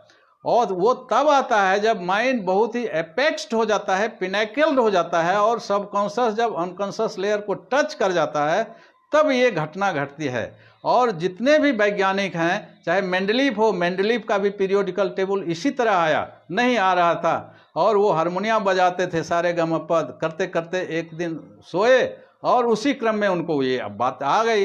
ये जो मशीन वाला निडिल है, सुई, इसमें जो पीछे धार होता है, आगे में नोक होता है, इसकी भी यही कहानी थी। जो रिसर्चर थे उनके मन में आ गई कि ये सुई से जो घर में धागा हमारी माँ बहनें सीते हैं, इसमें बहुत कठिनाई है, कोई ऐसा हो जिससे सुविधा हो। तो नहीं बातें आ रही थी, नहीं आ रही थी। एक दिन उन्होंने स्वप्न देखा, और स्वप्न में देखा कि दो सेना एक दूसरे से रूबरू है और लड़ रही है। और उस समय सेना की लड़ाई होती थी भाले से और तीर और बर्छा से। तो देखता है कि हाथी पर एक तरफ की सेना है, दूसरी तरफ भाला इसी ने मारा और दूसरे को लगा, और भाला का जो नोक था, ये स्वप्न में ही देख रहे हैं, उस नोक पर छेद है। जैसे इस छेद देखा तो उनका जो रिसर्च का ऑब्जेक्ट था, टॉपिक था, वो उसको सॉल्यूशन मिल गया, और वो आए और सुई बना डाला। तो ये सुई जिससे सहूलियत हुई, आज जो टेलरिंग होता है। तो कहने का मतलब है कि छोटी छोटी बात से ही रिसर्च शुरू होती है। हम लोगों के मन से केवल डॉगमा की परत हट जाए तो ये माइक्रोबायोटा के इस संदर्भ में माइक्रोबायोटा प्रोपोनेंट श्री पी.आर. सरकार ने सबसे वैज्ञानिकों से खास करके रिक्वेस्ट किया है कि वो लोग माइक्रोबायोटा, फिजिकल माइक्रोबायोटा पर रिसर्च करें। और उन्होंने एट लार्ज सबों से ऐसा अपेक्षा किया है, सब सद्विप्रों से, सभी भले मानुष से। तो वैसा किया जा सकता है, और वैसा करने से क्या क्या लाभ हम ये जो रिसर्च है, रिसर्च का शुरुआत कैसे हो। तो अब तक का जो साइंस है, नेचुरल साइंस, वह कैसे और किसी चीज़ के हाउ एस्पेक्ट को देखता है कि ये कैसे बना, कैसे हुआ। लेकिन ये जो स्पिरिचुअल साइंस हुआ, व्हाई के बारे में सोचता है। तो यह जो माइक्रोबायोटा पर रिसर्च के जो विभिन्न विधाएं हैं, उसकी चर्चा उन्होंने की है कि ये माइक्रोबायोटा पर जब रिसर्च सफल जिस दिन हो गया, उसके बाद अनेक क्षेत्र में अनेक प्रकार की बातें होगी। उनके जो विभिन्न क्षेत्र हैं, उन्होंने चर्चा की है, जिस पर रिसर्च का कदम वैज्ञानिक बढ़ाएंगे। और सभी मनुष्य अगर उस ओर, सभी जिनका एरिया ऑफ इंटरेस्ट जो हो, कोई संगीत से हैं, कोई फिजिक्स से हैं, कोई बायोलॉजी से हैं, कोई किसी चीज़ से, सबके बारे में श्री प्रभात रंजन सरकार ने सारी चीज़ें दी हैं। और इस माइक्रोबायोटा का जो अप्रोच है, ये जीव और जगत के सभी डायमेंशन में ये माइक्रोबायोटा का अप्रोच है। क्योंकि माइक्रोबायोटा के बारे में हम लोगों ने जो चर्चा किया, ये तन्मात्राओं से गुजरता है, ये वेव के द्वारा ट्रेवल करता है। ये जो शब्द, स्पर्श, रूप, रस, गंध, 5 तन्मात्राएं हैं, इसके द्वारा गुजरती हैं। अनवर्ड ये इनका मूवमेंट होता है, इनका ट्रेवलिंग होता है। प्लस ये थॉट के द्वारा भी, थॉट वेव के द्वारा ये भी चलती हैं, प्लस ये आइडिया के द्वारा भी ये चलती हैं। तो इतना गहन माइक्रोबायोटा का डायमेंशन है कि इसको जीवन और जगत के छोटे से बड़े, मध्यम, सब में इसको अप्लाई किया जा सकता है। इसलिए इसमें निराश और हताश होने की जरूरत नहीं है। इसलिए उन्होंने चर्चा की है कि जितनी भी विधाएं हैं, सब विधाओं में, सभी साइंस, ह्यूमैनिटीज, सब विधाओं में माइक्रोबायोटा का एप्लीकेशन होगा। इसके लिए रिसर्च की ओर कदम बढ़ाने की ज़रूरत है, और उस पर उन्होंने चर्चा की है। जैसे एक विधा है फिजिक्स के जो फिजिसिस्ट हैं, या जो विद्यार्थी हैं फिजिक्स के, जिनका एरिया ऑफ इंटरेस्ट फिजिक्स है, वो इस माइक्रोबायोटा का अगर अध्ययन करें, माइक्रोबायोटा का थॉरो स्टडी करें, और उनके इन्स एंड आउट्स को अगर जानें, तो वो फिजिक्स में अगर अप्लाई करेंगे, तो फिजिक्स, एस्ट्रोफिजिक्स और एस्ट्रोनॉमी और क्वांटम फिजिक्स और क्लासिकल फिजिक्स आज तक जहाँ पहुँचा है, जहाँ जिस क्रॉस रोड पर ये फिजिक्स पहुँचा है, जहाँ ये वेव पार्टिकल का द्वंद्व है, फिर ये क्वांटम इंटेंगलमेंट में जो कुछ ऐसी घटनाएं हैं जिसको आइंस्टाइन ने स्पूकी कहा, हैरत अंगेज था, लेकिन उसको समझ में नहीं आती है। अभी भी क्वांटम फिजिक्स की बहुत सारे क्वेश्चन है जिसका जवाब नहीं है। तो ये सब फिजिक्स में जितनी भी बातें हैं, जिस एरिया में सारे प्रॉब्लम का सॉल्यूशन माइक्रोवाइटा के द्वारा आ सकता है। क्यों ना, फिजिक्स माइन्यूटेस्ट पार्टिकल को, चाहे इलेक्ट्रॉन हो, प्रोटॉन, इलेक्ट्रॉन हो या जो हो, उसके बारे में फिजिक्स बोलता है ये इनर्ट है। ये इनर्ट अगर है तो पीआर सरकार बोलते हैं कि ये लिविंग बीइंग है, ये यूनिट पार्टिकल है, ये इनर्ट नहीं है। ये अगर आउटलुक केवल बदलेगा अगर फिजिक्स का, तो फिजिक्स फिर हायर हाइट पर चला जाएगा और मनुष्य को जितनी सुख सुविधाओं का गिफ्ट फिजिक्स ने दिया है वो जबरदस्त रूप से आगे उछाल मारेगा और physics will touch the height of sky. तो जहाँ जहाँ क्रॉस रोड पर फिजिक्स बढ़ा है वहाँ ये समस्याएं सोल्व होगी। दूसरा, बायोलॉजिस्ट। ये जो बायोलॉजी के एरिया में, बायोलॉजी का 2 ब्रांच है, बॉटनी और जूलॉजी। जूलॉजी की दुनिया में अब तक का जो डार्विन इसके मुख्य गवेषणा कर हैं, तो उन्होंने जो कहा कार्बन से इवोल्व हुआ है लाइफ। माइक्रोवाइटम कहता है, माइक्रोवाइटम विज्ञान के अनुसार माइक्रोवाइटम से लाइफ इवोल्व किया है।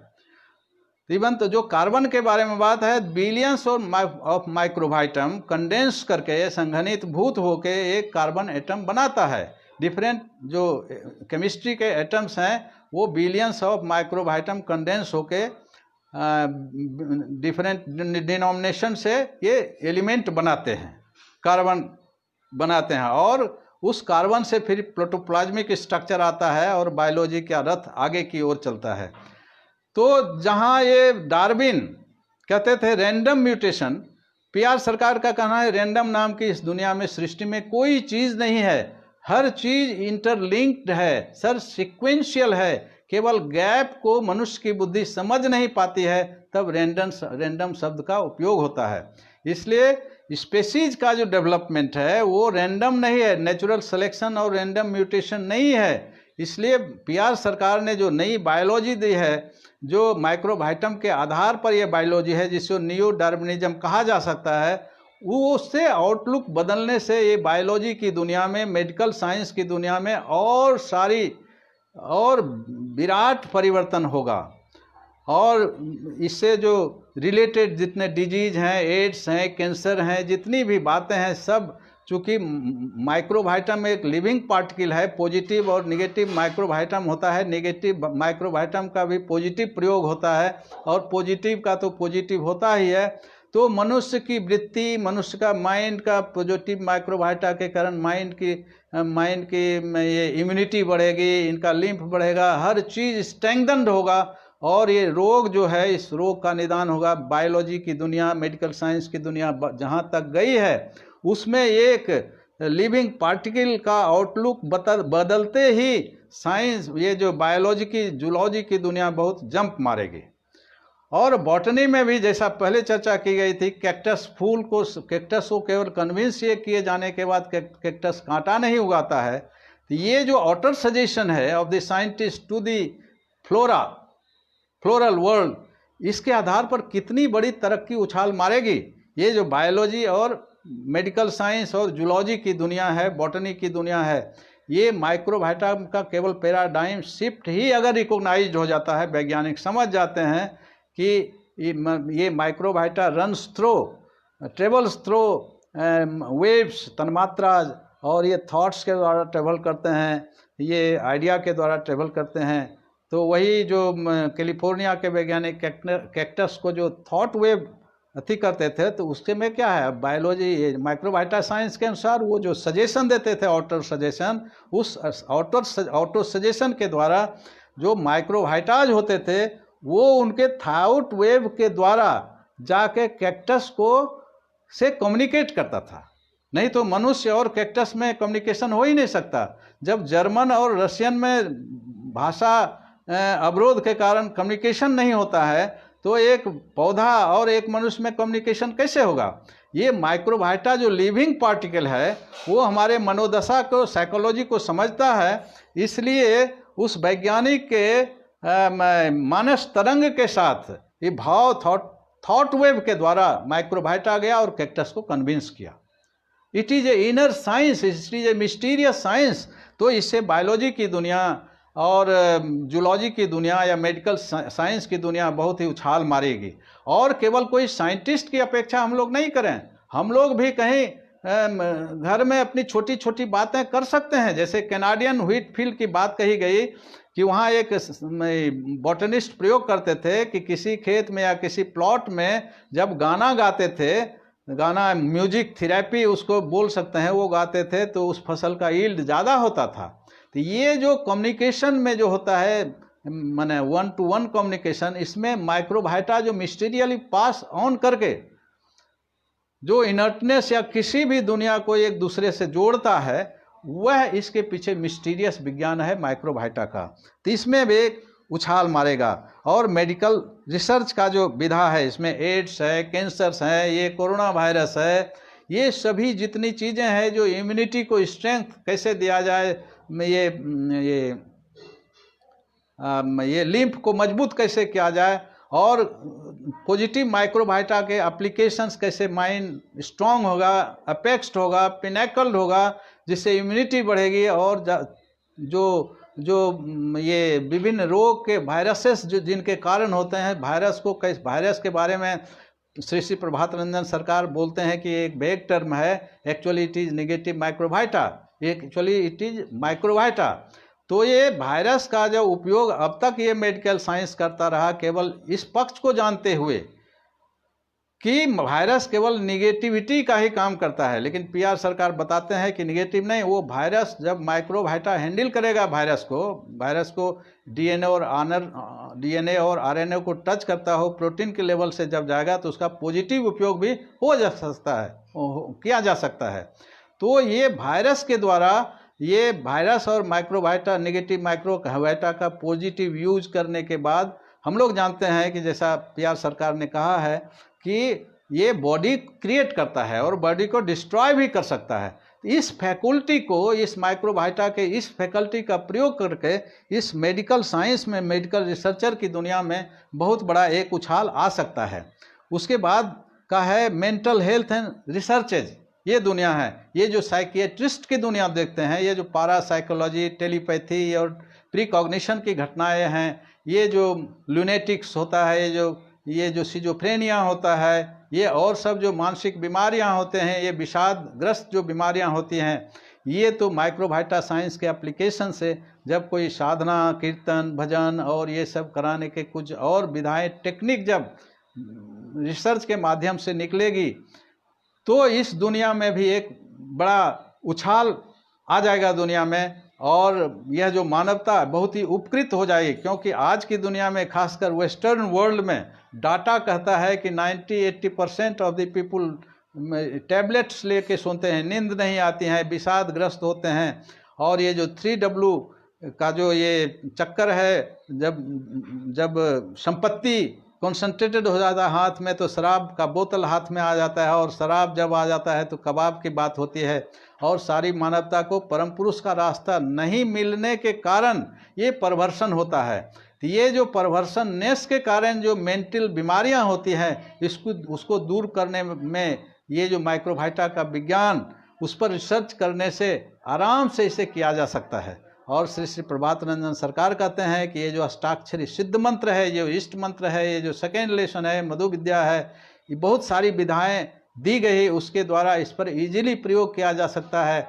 और यह जो फैकल्टी है, साइकियाट्रिस्ट की फैकल्टी है, मेंटल हेल्थ की फैकल्टी है, इस पर जो रिसर्च का एरिया है, इसके बहुत ही स्ट्रॉन्ग बनाया जा सकता है। उसके बाद ये जो साइकोलॉजिस्ट हैं, इसका जो प्रीकॉग्निशन, ये टेलीपैथी और क्लेयरवायंस का विज्ञान जहाँ तक जा चुका है, उसमें अगर माइक्रोबायोटा का जो साइंस आया है, इसका जो पैराडाइम है, इस पर जब लोग और निष्णात हो जाएंगे तो ये तो हम लोग जानते हैं, it is a galloping jump in the field of science कि unit particle is conscious living. तो ये जब आ जाएगा, जब हम लोग जब पीछे साइंस के इतिहास के पीछे जब जाते हैं, मॉलिक्यूल जब लास्ट पार्टिकल था उसमें भी विज्ञान बहुत आगे था। जब एटम लास्ट पार्टिकल हुआ तो और आगे उछाल आया। जब इलेक्ट्रॉन आया तो अभी की ये दुनिया है, इंटरनेट और फ्रिज और एसी और ये सब दुनिया आ गई, बहुत बड़ी, यहाँ गिनाने की जरूरत नहीं, सब लोग जानते हैं। तो इसी प्रकार जब microvitum, it is a great galloping jump in the field of science and humanities, ये जब आएगी तो ये साइकियाट्रिस्ट की दुनिया और ये जो साइकोलॉजिस्ट की दुनिया बहुत आगे बढ़ जाएगी। हम बैठे बैठे कहीं से सजेशन कहीं से दे सकते हैं, अपने थॉट को ट्रेवल करा के किसी के माइंड को चेंज कर सकते हैं, किसी के माइंड को अपेक्स कर सकते हैं, शटल कर सकते हैं, कुछ कर सकते हैं। हम लोगों ने एक कहानी सुनी है, महर्षि रमन थे, वो जब कोई बात अपने शिष्य को सामने बैठा कर कहते थे तो वो बोलते नहीं थे, शिष्य भी नहीं बोलता था, न कहा न सुनी, तो एक ट्रांसमिशन होता, एक कम्युनिकेशन होता था। तो ये कौन सा कम्युनिकेशन है? It was through microbiota. ये उनके आइडिया, महर्षि रमन का आइडिया कम्युनिकेट होता था अपने शिष्य के कारण थ्रू माइक्रोबायोटा। ये माइक्रोबायोटल मिरेकल था। तो इस प्रकार ये जो थॉट के द्वारा, ये जो आइडिया के द्वारा हम किसी खास उदात्त आइडिया को संपूर्ण विश्व में, किसी देश में, कहीं थ्रू माइक्रोबायोटा हम उसको एक्सपेंड कर सकते हैं, उसको माइंड को कन्विंस कर सकते हैं, माइंड के लेवल को बहुत ऊपर कर सकते हैं। तो ये साइकोलॉजी की दुनिया में भी बहुत बड़ी बात होगी। उसके बाद एजुकेटर्स, ये जो एजुकेशन की दुनिया है इसकी तो चर्चा की ही जा चुकी है कि अभी इस ग्लोब पर जो हमारा एजुकेशन है, इट इज़ ब्यूजी फॉर नथिंग। सब कुछ है लेकिन कुछ नहीं है, मेटेरियलिस्टिक एजुकेशन है और माइंड को फिजिकल प्लेन पर, केवल काममय कोष के प्लेन पर ही ये 10 लाख वर्ष के ये जो एजुकेशन 15,000 वर्ष से जिसको जितना हम लोग बोस्टिंग और बार्किंग करें, इसका अचीवमेंट एक डेग भी नहीं है। तो ये थ्रू माइक्रोबायोटा जब एजुकेशन पद्धति आएगी, new humanistic system of education होगा। न्यू ह्यूमनिस्ट के बारे में हम लोग थोड़ी चर्चा कर चुके हैं, यहाँ चर्चा ज़्यादा समय लिया जाएगा इसलिए चर्चा नहीं की जा रही है। केवल इतनी ही बात कही जा रही है कि न्यू ह्यूमनिज्म का प्रिंसिपल है कि मनुष्य मननशीलता के कारण अगर मनुष्य हुआ है तो बालू के कण में भी मन है और चेतना है, केवल हाइबरनेटेड है और डोरमेंसिम है। अगर उसको एक्सपोज कर दिया जाए तो सारी दुनिया मननशील हो जाती है। Whole of the world is a loving and living waves of consciousness. तो इसको लेके हम लोग एजुकेशन अगर में इसको इम्प्लीमेंट करेंगे तो एजुकेशन सिस्टम बहुत हाई अप होगा और हमारे जो छोटे बच्चे, तरुण, जितना भी एकेडमिक्स होगा वो विद इन नो टाइम बहुत आकाश की ऊंचाई छू लेगा। जैसे एक उदाहरण दूं कि चेकोस्लोवाकिया में एक सुपर लर्निंग का इजाद किया गया।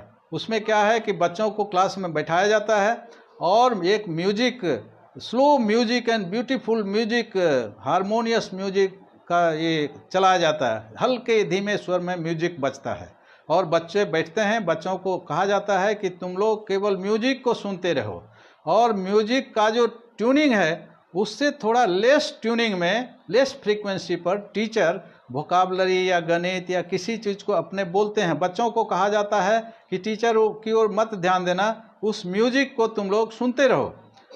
और क्या होता है कि 1 वर्ष का कोर्स 7 दिन में बच्चे याद कर लेते हैं। इसको कहा जाता है सुपर लर्निंग। ये चेकोस्लोवाकिया है और छोटे छोटे उन्नत दुनिया में इस सुपर लर्निंग की क्रियाएं हो रही हैं। तो इस प्रकार के टेक्निक जब साधक लोग, जब मॉरलिस्ट लोग, जब एपेक्स, जब टीचर स्पिरिचुअल एस्पिरेंट होंगे और उनको माइक्रोबायोटा का नॉलेज होगा तो ये थॉट का ट्रांसमिशन, ये लेसन और एजुकेशन सब इसमें एक माने अनइमेजिनेबल जंप होगा। इस सुपर लर्निंग की तरह ये जो हमारे बच्चे इस दुनिया के जिनको एरिया ऑफ इंटरेस्ट एजुकेशन है उसमें वो सब लोग वैसा खोज करेंगे और एजुकेशन की दुनिया बहुत ही ऊंचाई तक जाएगी।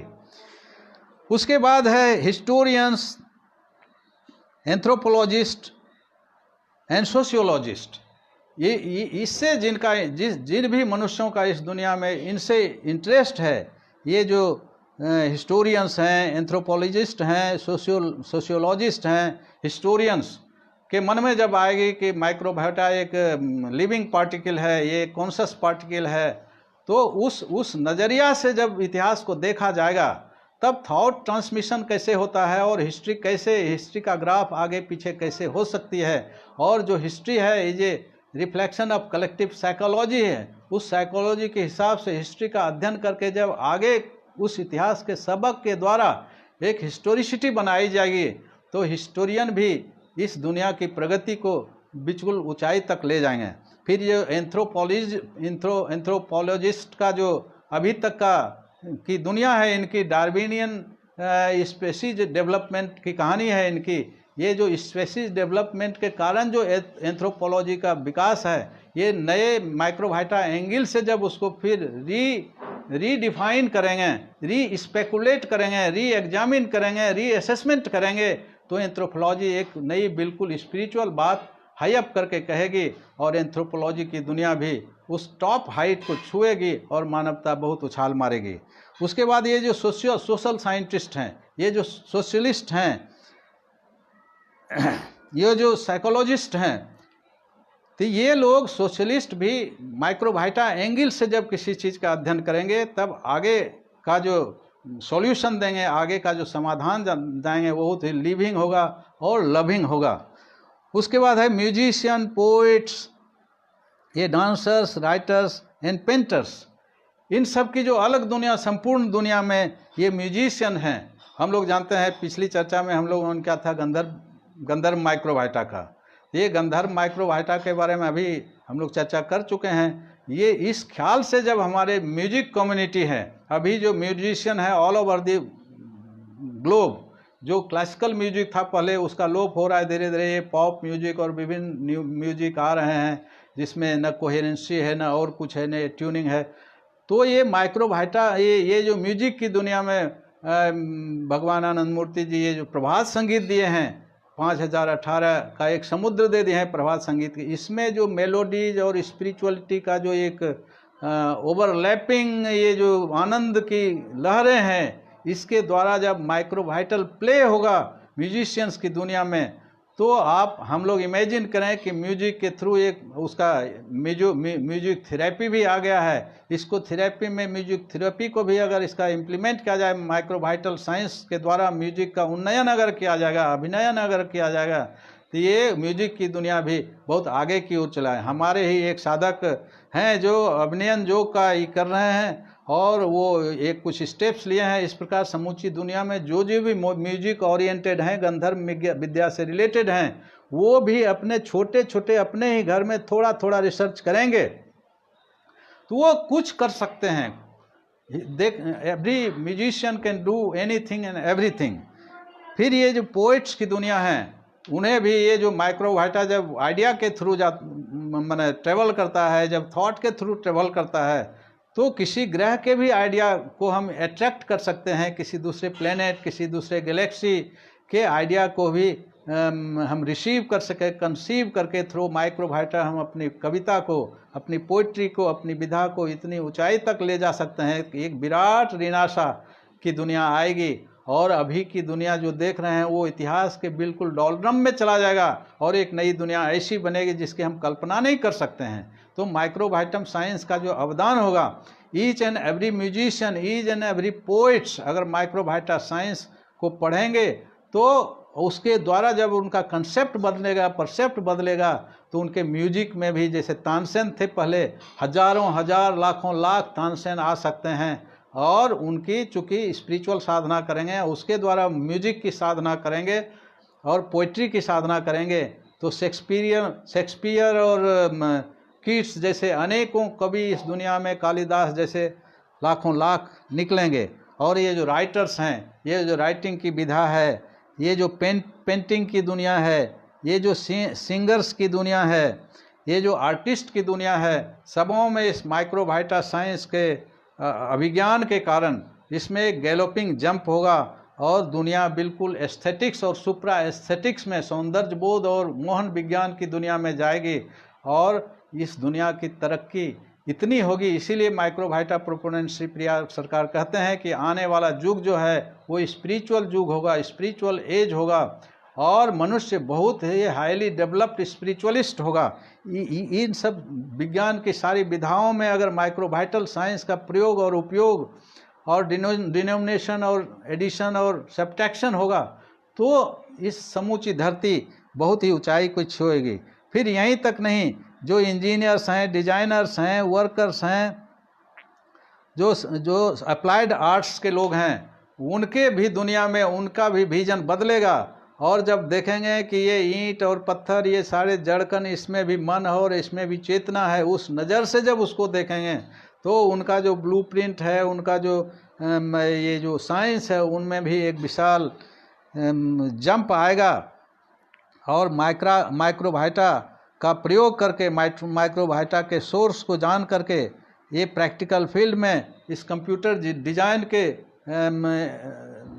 जगत में भी एक विराट उल्लंघन होगा। ये कंप्यूटर आर्टिफिशियल इंटेलिजेंस तो आ ही रहा है, ये जो आर्टिफिशियलिटी इसको हम कहते हैं, माइक्रोवाइटा के योग से इसमें और एक इवॉल्विंग जंप होगा। और जो लोग, कुछ हमारे वैज्ञानिक लोग डर रहे हैं और लोग जो इम्पेरियलिस्ट लोग डर रहे हैं कि इसका नेगेटिव उपयोग होगा, वो नहीं होगा। अगर इस maximum major portion of the humanity अगर स्पिरिचुअल साधना करेगा, और यह जो सिंपल सरल साधना है, जो यूनिवर्सल है, साइकोलॉजिकल है और साइंटिफिक है, वो करेगा, तो ये जो हैंड ड्राइविंग व्हील जो है, ये पॉजिटिव माइक्रोवाइटा युक्त पॉजिटिव हाथ में रहेगा और उसका नेगेटिव उपयोग नहीं हो सकता है। और दुनिया एक स्पिरिचुअल हाइट पर जाएगी।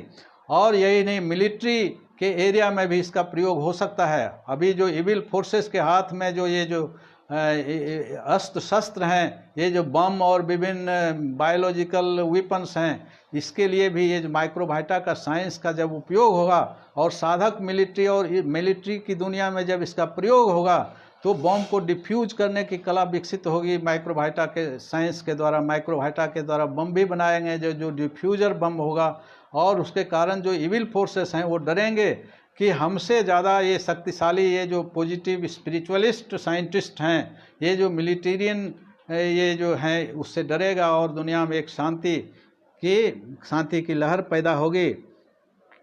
और अगर ज़रूरत हुआ तो बम को डिफ्यूज भी किया सकता है और माइक्रोवाइटा बम बनाया भी जा सकता है। क्यों, पीछे के विमर्श में एक बार हम लोगों ने चर्चा की थी, श्री प्रभात रंजन सरकार बोलते हैं कि ये जो न्यूक्लियर मास होता है, ये जो एटम के न्यूक्लियर मास पर बम्बार्डिंग करते हैं, तो ये प्रोफ्यूज एनर्जी होती है और बम बना के हिरोशिमा को बर्बाद किया गया। तो ये जो माइक्रोवाइटम है, ये जो जीवित लिविंग बीइंग है, इससे कार्बन इवोल्व किया, कार्बन बना है और कार्बन से लाइफ इवोल्व किया है। इसका मतलब प्रोटोप्लाज्म का जो सेल्फ कंट्रोलिंग फैकल्टी है, उसका जो न्यूक्लियस है, उसको अगर बम्बार्ड किया जाएगा तो उससे जो प्रचुर ऊर्जा निकली है, लाखों गुना, ये जो न्यूक्लियर वेपन है, इससे ज़्यादा लाखों ऊर्जा उसमें रिलीज होगी। तो वो दुनिया जब आएगी तो जो नेगेटिव फोर्सेस हैं, वो तो उनके सारे जो ये फिसिपियस टेंडेंसीज है और इसका जो वायलेटिव टेंडेंसी है, उसकी डिफ्यूज कर जाएगी और ये दुनिया बिल्कुल पीक पर जाएगी और सात्विकी शांति की दुनिया आएगी। मतलब पॉजिटिव आदमी के हाथ में, सद्विप्र के हाथों में ड्राइविंग व्हील होगा। और यह जो ग्लोबल महाविश्व बनेगा, वो तब इंटरप्लेनेटरी कंपटीशन में जाएगा और होल महाविश्व जो होगा वो संगठनों के सुर में सारे चीज़ से इक्विप्ड होंगे, छल से, बल से, कल से, एवरीथिंग से वो इक्विप्ड होंगे और दुनिया सात्विकी हो जाएगी। और ये जो अंधकार वाली शक्ति है, तामसिकी शांति है, ये जो म्यूटेड स्टैटिक फोर्स हैं, वो अंडर कंट्रोल आ जाएंगे। उसके बाद जर्नलिस्ट की दुनिया में भी एक विराट चेंज होगा ड्यू टू माइक्रोवाइटम साइंस। जब जर्नलिस्ट लोग, अभी इनका जो भी है मास मीडिया में और इसके द्वारा अपने आइडिया को ये लोग परकोलेट करते हैं, स्प्रेड करते हैं और उसमें एक कठिनाई फेस करते हैं। जब ये जान जाएंगे कि माइक्रोवाइटम जो है लिविंग एंटिटी है और वैज्ञानिक गैलोपिंग जंप में एक विज्ञान आया है और यूनिट पार्टिकल माइक्रोवाइटम है जो आइडिया के द्वारा ट्रेवल करता है, जो थॉट के द्वारा ट्रेवल करता है, तो ये लोग भी साधना करके ये भी स्पिरिचुअल परसूट्स में जाके माइक्रोबायोटा के विज्ञान में नया रिसर्च करेंगे और जर्नलिज्म की दुनिया में भी एक विराट जंप होगा। वो बैठे बैठे अपने आइडिया को, अच्छे आइडिया को संपूर्ण विश्व में फैलाएंगे और विश्व की जो मानव मनीषा है वो इन्फॉर्मेटिव हो जाएगी और पॉजिटिवली इन्फॉर्मेटिव हो जाएगी। आज का जो ये जो व्हाट्सएप वाली दुनिया है और ये जो कंफ्यूजिंग दुनिया है इसके दिन दूभर हो जाएंगे और जर्नलिज्म में एक विशाल उछाल आएगा। फिर लास्ट बट वन, अनेकों इस प्रकार के फील्ड हैं, एरिया एंड एरिना।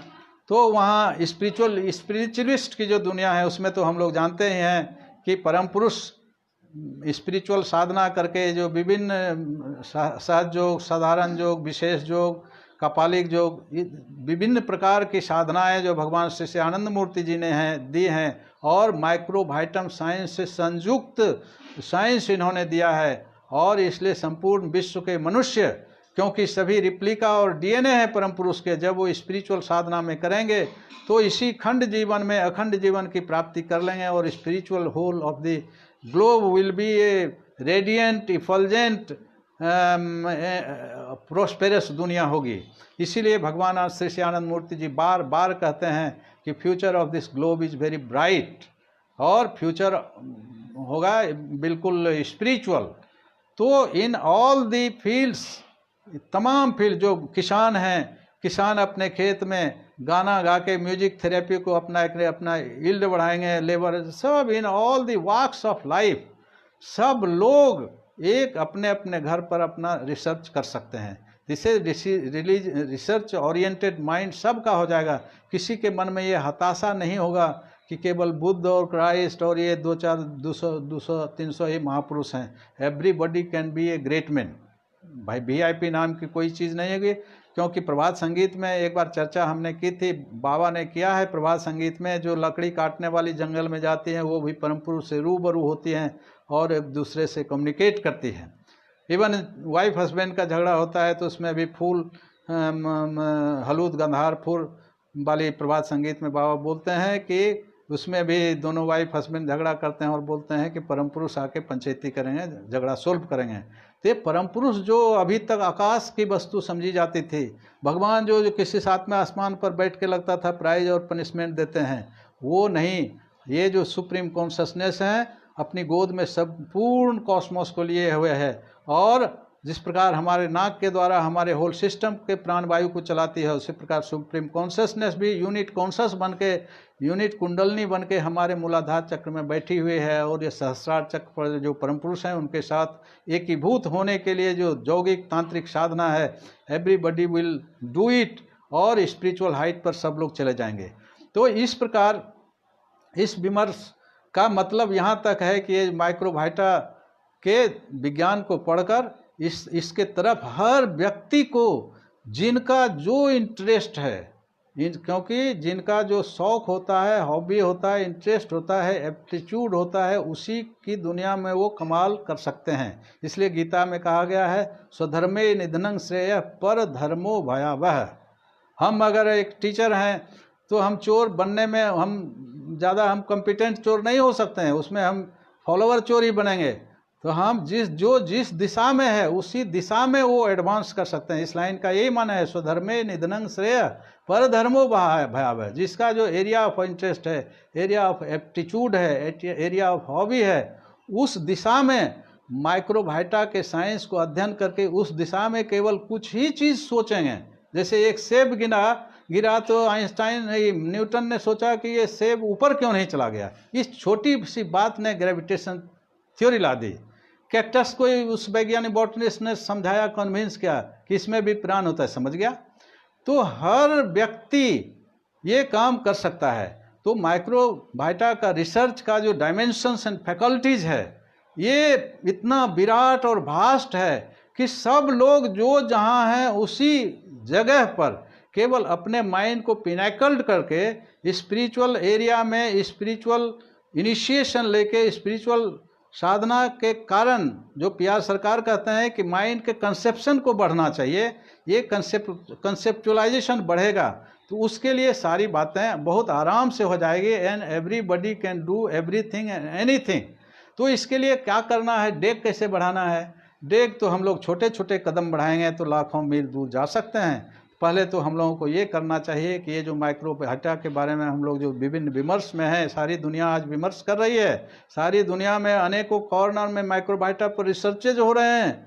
तो हम लोग भी किसी का मुंह ताकने के लिए नहीं बने हैं। अपने अपने घरों में अपने बच्चों के बीच, अपनों परिवार के बीच ही इसकी चर्चा करें और माइक्रोबायोटा जो श्री प्रभात रंजन सरकार ने दिया है उस पुस्तक को देखें, उनको पढ़ें, आपस में डिस्कशन करें। एक ये स्टडी सेंटर, स्टडी ग्रुप बनाया जाए और फिर आपस में एक इंटर कम्युनिकेशन किया जाए, क्योंकि कम्युनिकेशन की दुनिया हम लोगों की बहुत एपेक्स पर जा चुकी है। उसका उपयोग करके माइक्रोबायोटा साइंस को खुद पढ़ें और एक स्टडी सर्किल, एक स्टडी ग्रुप बनावें। जगह जगह पर एक संपूर्ण दुनिया में विभिन्न स्टडी ग्रुप, स्टडी सर्किल हो और माइक्रोबायोटा पर डिबेट हो, डिस्कशन हो, क्वेश्चन हो, आंसर हो।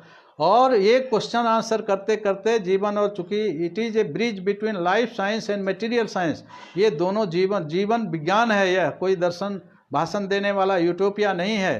तो इसको सब हम लोग करें अपने लाइफ में। और दूसरी जो बहुत प्री रिक्विजिट है कि अपने माइंड का धार चोखा करने के लिए, अपने बुद्धि का धार चोखा करने के लिए, अपने बुद्धि को बोधि युक्त बनाने के लिए जो स्पिरिचुअल प्रैक्टिस है, जो कि साइंटिफिक, मोस्ट साइंटिफिक है, ये प्रेयर ओरिएंटेड नहीं है। इसमें रियलाइजेशन हस्तामलकबत है। 10 दिन ही अच्छी साधना अगर करेंगे, जो गुरु देते हैं आचार्य के माध्यम से साधना प्रणाली, तो बात खुल जाएगी। और साथ ही साथ ये जो पीआर सरकार, भगवान श्री सहानंद मूर्ति जी जो विभिन्न जो लिटरेचर दिए हैं, जो विभिन्न बात उन्होंने कहा, जो प्रैक्टिकल बात उन्होंने किया, जो कि 1969 में उन्होंने डिमोन्स्ट्रेशन करके साल भर सारा चीज़ उन्होंने दिया कि ह्यूमन जो चीज़ माइक्रोबायोटा विज्ञान में है उन्होंने डिमोन्स्ट्रेट करके दिखाया। सब चीज़ को पढ़ें, उनके सभी बुक को पढ़ें और ख़ास करके माइक्रोबायोटा साइंस को खूब अच्छी तरह से करें, विमर्श करें।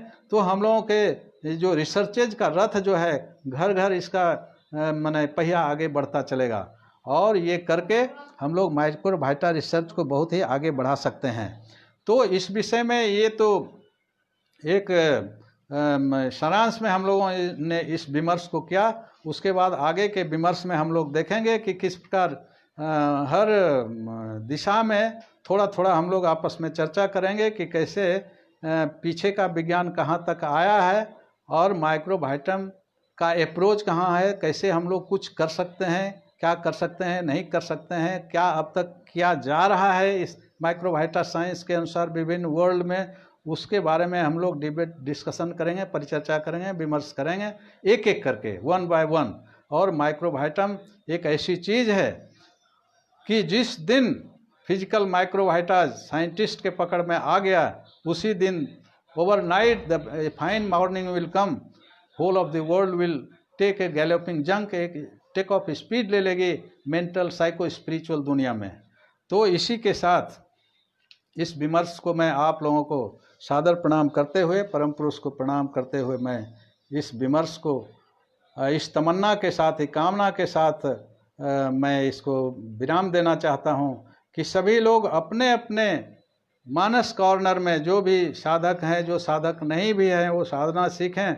और माइक्रोबायोटा का असर, चूँकि यह लाइफ और मटेरियल पार्टिकल का ब्रिज है, छोटे छोटे क्षेत्र में, चाहे कृषि का क्षेत्र हो, विज्ञान का क्षेत्र हो, ट्रेड और बिजनेस का क्षेत्र हो, हर क्षेत्र में इसका उपयोग है।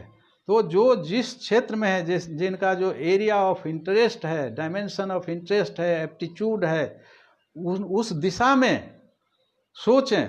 केवल माइक्रोबायोटा साइंस का जो स्पेक्ट्रम है उसको बढ़िया से स्टडी करें, डिस्कशन करें और अपने घर में छोटी छोटी सी बात करें। जैसे एक बात और लास्ट में कह दूं, एक हमारे साधक थे, वो गए थे कोई देश, कोई साइंटिस्ट, माइक्रोबायोटा साइंटिस्ट प्रयोग कर रहे हैं विभिन्न, ये जर्मनी में और विभिन्न जगह माइक्रोबायोटा रिसर्च सेंटर है, उनके यहाँ गए तो उन्होंने देखा कि दादाजी देखिए, हमने कुछ माइक्रोबायोटा पर प्रयोग किया है। ये जो कैरोट होता है, कैरोट पर उन्होंने रिसर्च किया था। तो उन्होंने दादाजी को दिखाया कि एक जो सिंपल कैरोट है उन्होंने किसी गमला में उपजाया था और एक दूसरे जगह बिल्कुल कंडीशनिंग में रख के उनके साथ बाबा नाम केवलम मंत्र गात, और जब भी वो जाते थे उनको पानी देते थे, जो भी देते थे कैरोट के प्लांट को, वो अपने इष्ट मंत्र मधु विद्या को लेते हुए कीर्तन करते हुए उसको पानी सब कुछ देते थे। तो दोनों का उन्होंने अलग अलग प्रयोग किया और जो साइंटिफिक इंस्ट्रूमेंट था उसके द्वारा उन्होंने दादा को दिखाया कि देखिए जो जनरल कैरोट है उसका उन्होंने माने ये कुछ लिक्विड पोर्शन बना के उन्होंने पीने को दिया, और उनको ये उस मशीन पर उन्होंने देखा कि जैसे ब्लड एनालिसिस में पैथोलॉजी में एक ब्लड सैंपल का टेस्ट होता है, तो उसका जो न्यूक्लियस में जो विभिन्न चीज़ है वो जीवंत दिखता है और मैग्नीफाइड रूप में दिखता है। तो जो जनरल तरीके से कैरोट उपजाया गया था उनका उन्होंने दिखाया कि देखिए इसमें जो इसके जो सटलर पार्टिकल्स हैं कितना जंप कर रहे हैं, कैसा ये उदास हैं या स्माइलिंग है क्या है। तो दादा ने दोनों को जब देखा, जब जो माइक्रोवाइटा के द्वारा उपजाया गया कैरोट था, जब उसके सॉल्यूशन को देखा और उसमें जो जंप और हंसता हुआ वो जो इंग्रेडिएंट्स उन्होंने देखा तो वो अवाक रह गए। तो वो एक छोटी छोटी सी घटना है। तो जैसे जेसी बोस ने अपने फूल पौधों को क्रेस्कोग्राफ अपने से बना लिया, रो ये क्या। तो जो मनुष्य जिस क्षेत्र में जहाँ है वो अपने ही क्षेत्र में अपने ही घर में माइक्रोवाइटा साइंस पर रिसर्च के लिए कदम बढ़ा सकते हैं। और कौन जानता है कि किस गुदड़ी में लाल छिपा हुआ है। और इस दुनिया में तो सबके सहस्रार चक्र पर परम पुरुष अवस्थित हैं और सब में कुंडलिनी है, सब में सहस्रार चक्र है, सब में सभी कोष हैं, और all are the replica and DNA of परम पुरुष। इसलिए everybody can do everything and anything. इसको मन में धारण करते हुए जब हम लोग संकल्प, कहा गया है ना, भगवान सदाशिव ने जो कहा था पार्वती को, फलस्यन्ति ही विश्वास सिद्धि प्रथम लक्षणं द्वितीयो श्रद्धा युक्तो। यह जो विश्वास है, यह जो साइंटिफिक, ये जो आस्था और विश्वास, ये मजहब वाला नहीं, ये जो विश्वास है एक्सपेरिमेंटेड ट्रूथ है, यह जो कन्विक्शन है कि यह जो हताशा और निराशा को टाल के, डॉगमा और ये सुपरस्टिशन को साइड ट्रैक करके जब हम बिल्कुल संकल्पशील होकर माइक्रोवाइटा का ध्यान करेंगे और उसको यूटिलाइज करेंगे, तो जो जिस जगह है वहाँ ही they can do something miraculous. इसलिए परम पुरुष की भक्ति और शक्ति के साथ माइक्रोवाइटा रिसर्च की ओर कदम बढ़ाएं। इसी तमन्ना के साथ आज के विमर्श को मैं विराम देता हूँ। नमस्कार।